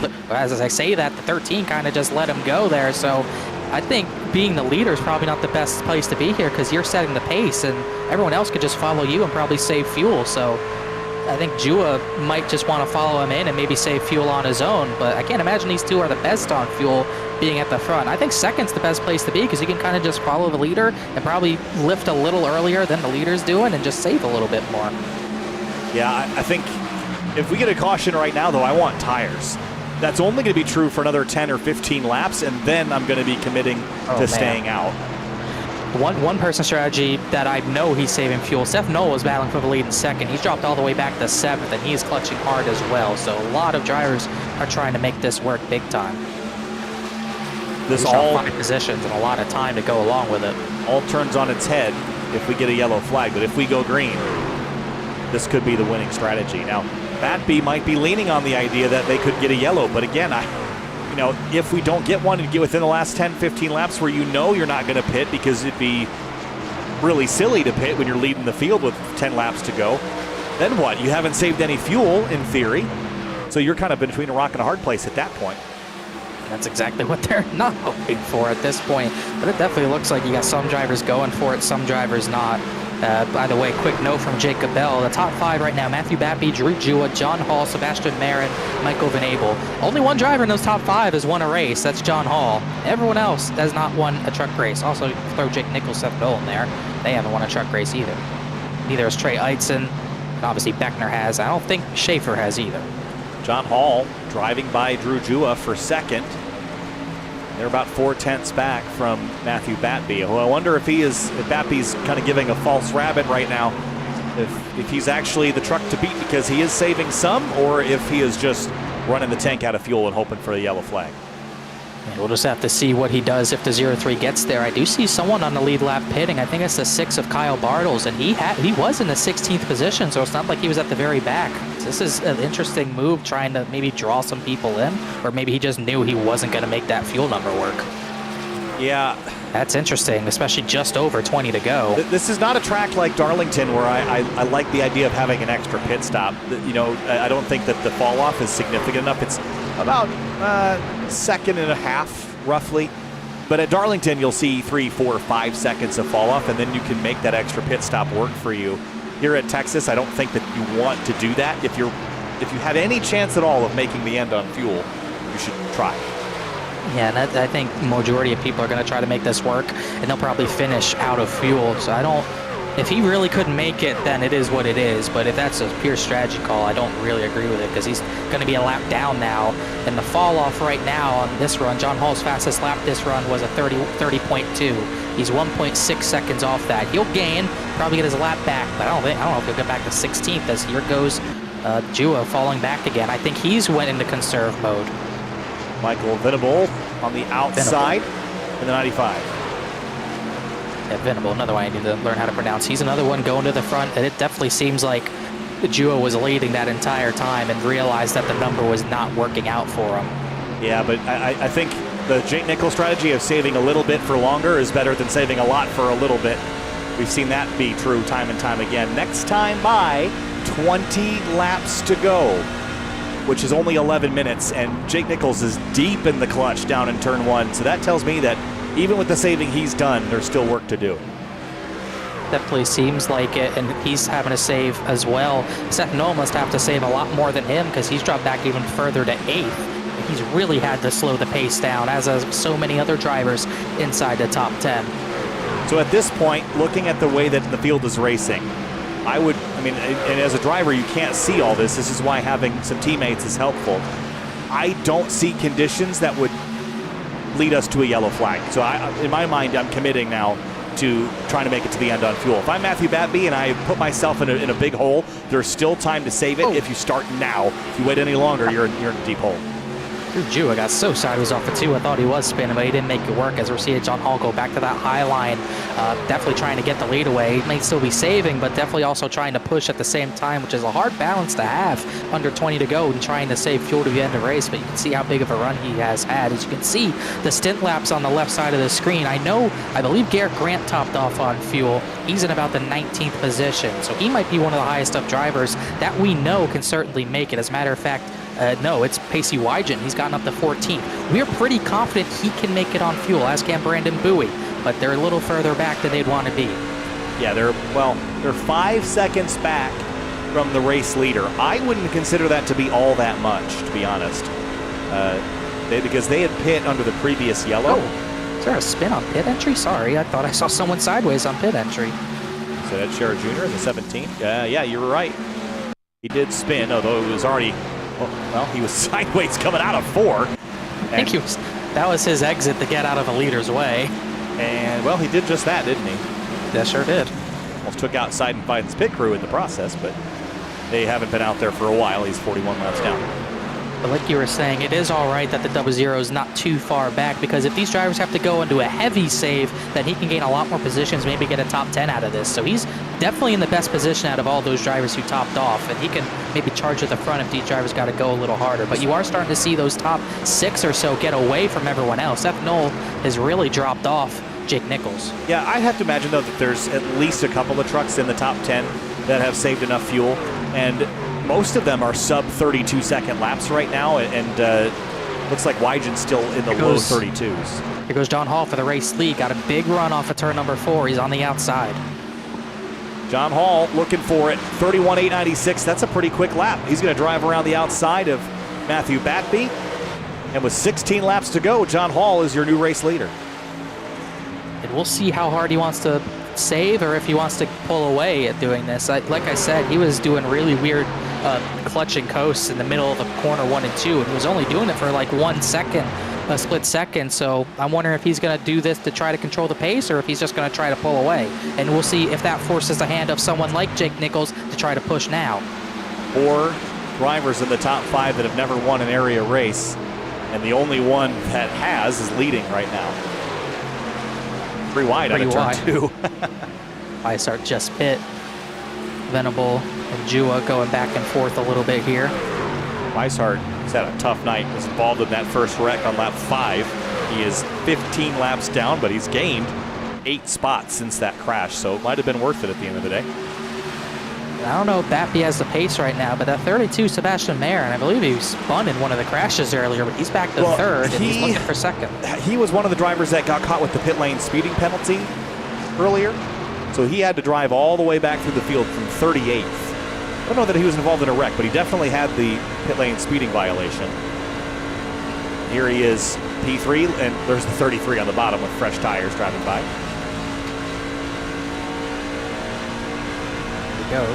They kind of got to mess with John Hall a little bit. I think he does want to run the high side, though. It's definitely why he forced the 33, but it kind of let Batby close back in a little bit.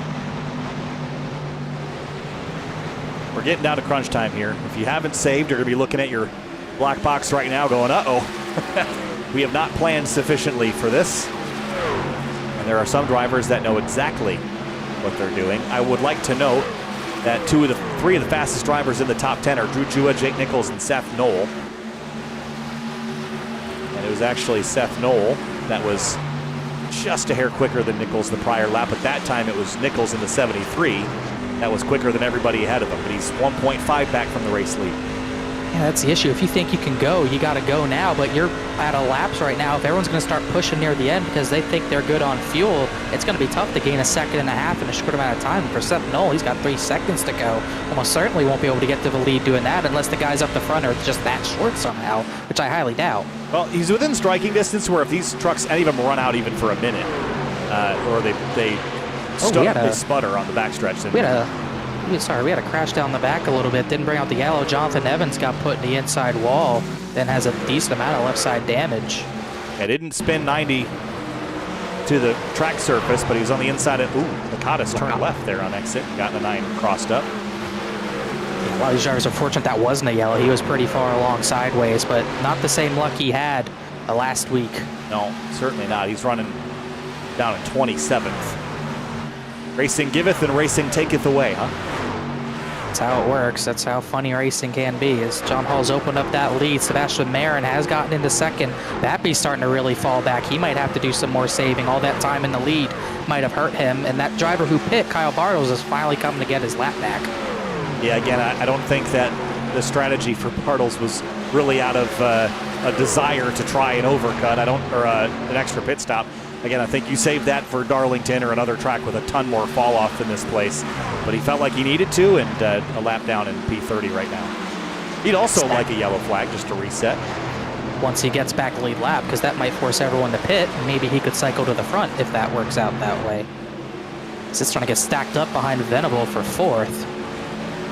I think we got 3 drivers in that battle, and 2 of them lapped down in that battle back there. But look how high the groove's gotten. Marin's pretty much mirroring John Hall. Yeah, the groove's widened out significantly. I think you just got a bit more room to try things now because you're not packed in like sardines when the field's spread out this far. I mean, I say this far, but everyone's still basically within a half a lap each other, even this late into a run. I tell you what, Marin looks a little faster than Hall. He closed in even more there, almost within a 10th.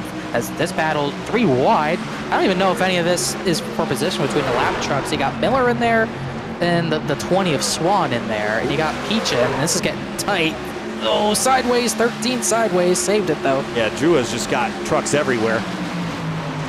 And Yes. Jake Nichols 1.8 back, so he's actually dropped distance from the leaders. John Hall leads, 7 laps to go. Sebastian Marin, after that pit lane speeding penalty, has rebounded to second, but does he have fuel in the tank to pass John Hall and to win this race? I think like at this point, look how high this groove's getting. I think at this point, these drivers probably feel like they can go on fuel, go all the way on fuel, and they can push. At this point, it's purely a battle for the race victory, as JT Poole kind of getting in the middle of it. Yeah, fresh tires for the 26. He's going to rocket on by here on the bottom. Feel like Superman for a bit. Drew Jua is going to back in behind the 30. He wanted to race the 73, but it's too busy right now around the 73. And 73's got a wingman. Miller's kind of just shoving him down the straights, giving him help. Got all these guys back there still struggling. Ricky Springer ran top 10 most of this race, but this run hasn't been nice to him. He's back in 16th. Who knows where the fuel lays for all these drivers outside the top 10, like Matheson. I think those that are going to run out of fuel, we're going to find out in the next 2 or 3 laps who has saved enough. John Hall still leads with 5 laps to go, and Sebastian Marin is the only one really keeping him honest. Bappy's backed it way down. He's 1.2 back now. And Marin went to the bottom. He'd been following John Hall. He figured he had to do something different, so tried the bottom, gained in the center, but look at that run that high line gets. It makes it really hard to make passes when the high line can get those guys, when the high line can just get you all the way around the track like that. But Hall this time shut down the bottom instead of running high. 4 laps to go. This is when the fuel light comes on. If you had a fuel light, this is when you'd be looking for a stop on the side of the interstate. And you start white-knuckling a little bit when you get to 2 to go.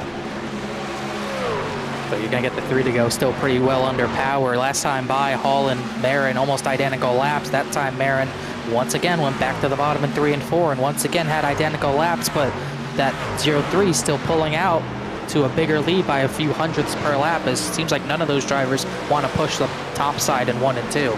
This is not kind to your soul and your heart if you're a person that has range anxiety like myself. Do not like pushing the limits of the fuel in my real car or in the sim. I'll put an extra half gallon in for qualifying just in case. 2 laps to go, 3 miles for John Hall. A little less than a gallon in that tank most likely. And Marin lost a lot of time there. He might be out of time, and he might just be hoping for the 0-3 to run out of that fuel because it doesn't seem like he has much to go up and get that lead. Venable. Nichols put a slider for Venable. Yeah, that got pretty dicey there. Leaders approaching the white flag. John Hall is the only one. Well, now Jake Nichols is up there, but John Hall was the only driver in the top 5 who has won a race in area before, and he's on schedule to do it again tonight. 0.3 of a second lead, Connor, will last lap. It's all about just hitting your marks if you can have the fuel. It's all about just hitting the marks perfectly and just hoping you can make it to the end with no sort of struggle there. Batby fell way off out of turn number 2. Didn't know if he was out of fuel. I think he was just letting Miller by. One more time for Marin. He's not quite close enough. Out of turn 4, John Hall is going to do it. Back to his winning ways at Texas. He has enough fuel to make it. John Hall wins in the Lone Star State. Sebastian Marin, Matthew Batby, Jake Nichols, and Michael Venable, the rest of the top 5. Beckner ran out. He's one of the few that ran out across the line. He's going to finish maybe 15th. Oh, look out behind. You're going to crash past the line. Mostly everyone made it except that 28. John Hall getting a celebratory bump there from Sebastian Marin. And I really want to know if he's got enough to do a burnout, because a lot of trucks were getting close there. And what a drive by Marin to get all the way back to second from a speeding penalty in a 43 truck field. Yeah, that's hard to do. Impressive.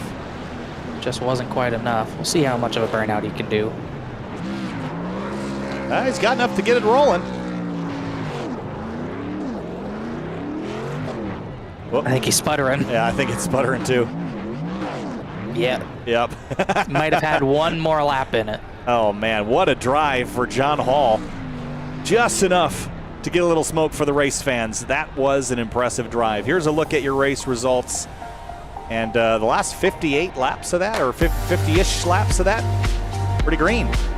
Had to get there eventually, and we finally did, and ended up being pretty close to the end. Hall, Marin, Batby, the top 3. Jake Nichols got a little help from Miller there, I felt, to get by Venable and Jua, but Nichols gets 4th, Venable 5th, Jua back to 6th, then Noel Schaefer, Rafe Slate got all the way up to 9th, and 10th, just Anna Sogak. We didn't talk about the 88 all race. He went from barrel rolling in the air to a top 10 finish this week, so I think he'll take that.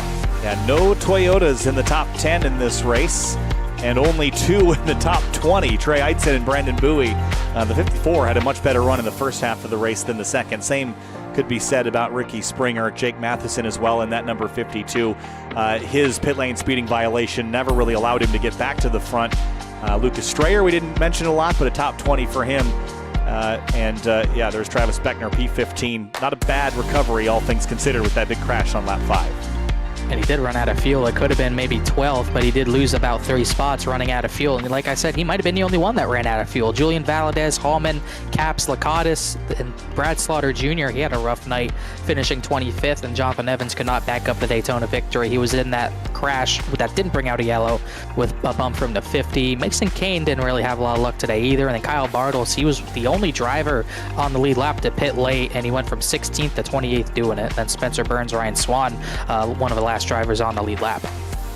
And looking down the rest of the order, these are drivers that did not have a very good day. We saw Edward Scherer Jr. have his issues on pit lane. Sean Peachin involved in a couple of wrecks. Same with James Shane Wolf. Eric Wineland caught up in one. Big one out of turn 4. David Weishart early on. He rallied through a tough day, down 15 laps. JT Poole out in a crash. Miller, Trader, Hearn, and Balliet also out. And then here's your list of the tail end of the race down to Urashak, who was leading when his internet bailed out on him, and then everyone else a DNQ on this list, Connor. Yeah, and it would have been a different story if Urashak was at the front. He looked like he had a lot of speed, but we never really got to see what his long run speed was like. He never attempted to get back into a race, but he definitely showed a lot of speed. Well, there's your race results. Let's talk with a couple of our front runners. Well, the only one that's standing by is John Hall, who, there's John. Hello. Hello. Wow, congratulations. There was, at one point towards the end of the race, we were told that there was only one driver in the top 5 that had a previous area series win. It was you. Everyone else would have had their first win tonight. You went up there and you took it away from them, led 15 laps at the tail end of it, and you had enough fuel just to get a little bit of a burnout in. But, I mean, we had no idea where everyone was. We just knew we would be close. How close was it for you, and how much were you saving? It was really close, actually, on fuel. I know Seb behind me, he had to come through the field, so he was really close on fuel. But I had about half a gallon left when I crossed the line, and it was awesome, or not so awesome, to hear some of the teammates behind me running out, getting close. But yeah, it was a lot of fun. I was able to save a lot there at the beginning, and that's kind of what propelled me towards the end to keep enough fuel in it and clutching where I could. Yeah, over the course of this race, we saw a bunch of yellows, and then we got that green flag running. The end, we saw a lot of drivers moving up to that outside lane. Was that, sort of, I guess, what's the word I'm looking for? Was that a result of some of the fuel saving going on just to carry some more momentum, or was that actually a quicker line there towards the end of the race? No, I actually think this place has widened out a lot thanks to the dynamic track updates, and that was a line I kind of figured out in Road to Pro at the beginning of the year, and it was working really well then. So I was like, screw it, let's see how it goes, and it was working out really well. So happy to have that drivability in the racetrack. So that was a lot of fun.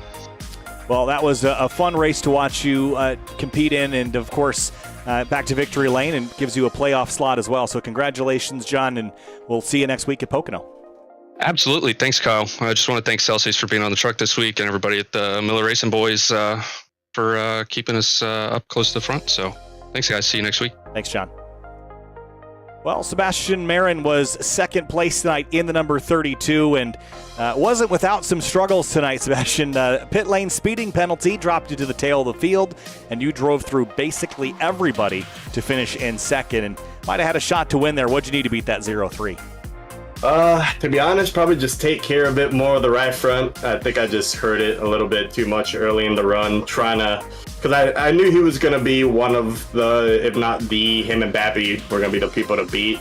So I pushed pretty hard like the first 2 or 3 laps of that last run. And then at that point, I was just playing catch up with him. And I was in dirty air behind him the entire run. So not much, really. I think if I would have gotten clean air, it would have been the same scenario. He probably would have been stuck right behind me. So just track position, if it really comes down to it. I think whoever had the lead there at the end was going to win the race. So overall, like you said, still a great race. Unfortunate that I sped early. I was trying to not be in the way of my teammate there, Travis, who was coming into the box, and I was just trying to get up in front of him so I didn't have to lose time waiting. And I wasn't looking at my speed and sped, but overall, a very good race, so I can't be too disappointed. Yeah, not a bad one at all. Started 20th, as low as 38th, as high as P2. Sebastian Marin comes home in second in the 32 truck. We'll see you next time at Pocono. Thanks for talking. Yes, sir. Thank you. Have a good night. You as well. Matthew Batby comes home in third place in the 89. And we just talked to Sebastian Marin, who seemed pretty happy with the second place, although considering the amount of laps that you led tonight, 65 laps, I have to imagine that you're a bit disappointed. Take us through your night and how that last run happened. Yeah, I'm a little bit bummed about that, leading 65 laps and coming up short, but hey, I'm happy for John. That last restart, I needed to save a little bit more fuel, and that right rear was cooked. All night I was doing really good at saving the right rear, but that last run really hurt me. Well, talk to me about the different lines tonight. We saw that outside lane really start to come into effect late in the run, but for the most part, the front runners were kind of bottom feeders. How much maneuverability did you have on either end of the racetrack? Oh yeah, you could run wherever you wanted, really. That top, once the bottom kind of got slicked off a little bit, top was really ripping. Once I saw John doing it, once he passed me, you could definitely tell it was in, and he was flying. Well, Texas tends to be sort of, not everyone's favorite track, I have to say. And we go to the Tricky Triangle next week, 70 laps at Pocono. How do you feel about your chances to repeat a top 5 out there at Pocono? Pocono, not a big fan of it, but Texas I like quite well. Pocono, not a big fan of. So I'll try and get a top 5, but we'll see. We will see. Matthew Batby, third place tonight in the 89 Hendry County Motorsports Park Truck. Thanks for chatting. Yep. All right, Connor. Well, that will wrap up the interviews tonight. John Hall back in victory lane there as sun sets on Texas Motor Speedway. Before we go, I got a bit wrapped up in the action, so there's a few more things we got to take care of before we sign off. Of course, Elite Entertainment adds some life to this party this summer with Elite Entertainment, located in Boiling Springs, South Carolina. Elite Entertainment provides high-quality band production to entertain at any location, including karaoke, singo, and more. Visit Linktree/Elite Entertainment LLC for all contact info. And the High Banks podcast, just two blue-collar guys, Nick and Alex, talking about NASCAR and more. Listen to episode 205 with Brad Slaughter. New episode with Jacob Bell coming soon, available on Spotify. And, of course, rickshotsauce.com with the Loxahatchee Classic, Golden Garlic, Palm Beach Pineapple, or South Beach Heat. Of course, got that Rick's Hot Sauce Rookie of the Year battle that we always follow throughout the season. But Connor, tonight, a fun race in the Truck Series. I think this bodes well for the kind of racing that we're going to see this season. The new Aero model seems to be a lot more like what you'd see in the real world, but it really makes those crashes spectacular, doesn't it? Yeah, crashes are crazy. Garrett Grant wishes they weren't as crazy. He's been off of all 4 wheels 2 weeks in a row for him, but there were definitely a lot of drivers who had a rough time at Daytona that battled back and bounced back, like the 88 of Anna Sogak who had that wild crash. He ends up with a top 10. We didn't talk about him all day, but nothing can be said. You can't say enough about how the way John Hall's been bursting his way into the series. He won at Daytona last season. He just never looked back. He was a title contender all the way throughout. He punched his ticket to the playoffs tonight, so he's going to be another one to reckon with. He's going to be a force throughout this entire Truck Series season. It should be fun to see him rip. And this is the first truck stop at Texas for this series, and definitely did disappoint. Had really big crashes, but he also had a lot of racing. And like John Hall was talking about, the groove really widened out, and part of that is maybe the new truck a little bit, but like he said, that dynamic track, the changes they've been doing have definitely made this track a lot better than we've seen in real life. So props to iRacing for that. And it provided a really good race, even though it got crazy at times. We had fuel come into play as well. Some drivers didn't make it, but most drivers did. And John Hall just had enough to do maybe 2 burnouts or so as we look away from Texas, because we still got a little date with Daytona coming up this week. We sure do. It'll be Finney DeCuna, Hunter Sleppy, and Connor Horn covering the action this Thursday with the Florida State Builders Pro Series from the High Banks at Daytona, a week delayed because of the issues with iRacing and the DDoS attacks last week. But looking forward to the next rounds for the Truck Series. We head to Pocono next week, the Tricky Triangle up in Pennsylvania. Then Charlotte, Dover, and our first and only stop at a road course this season, Sonoma, California, in week number 6. Thanks so much for watching, everybody, and thanks for joining us here on SimTV. If you're not subscribed, make sure you do that. And follow and subscribe to the twitch.tv/area iRacing channel to use all those emotes. We'll see you next week when we head to Pocono and the Tricky Triangle.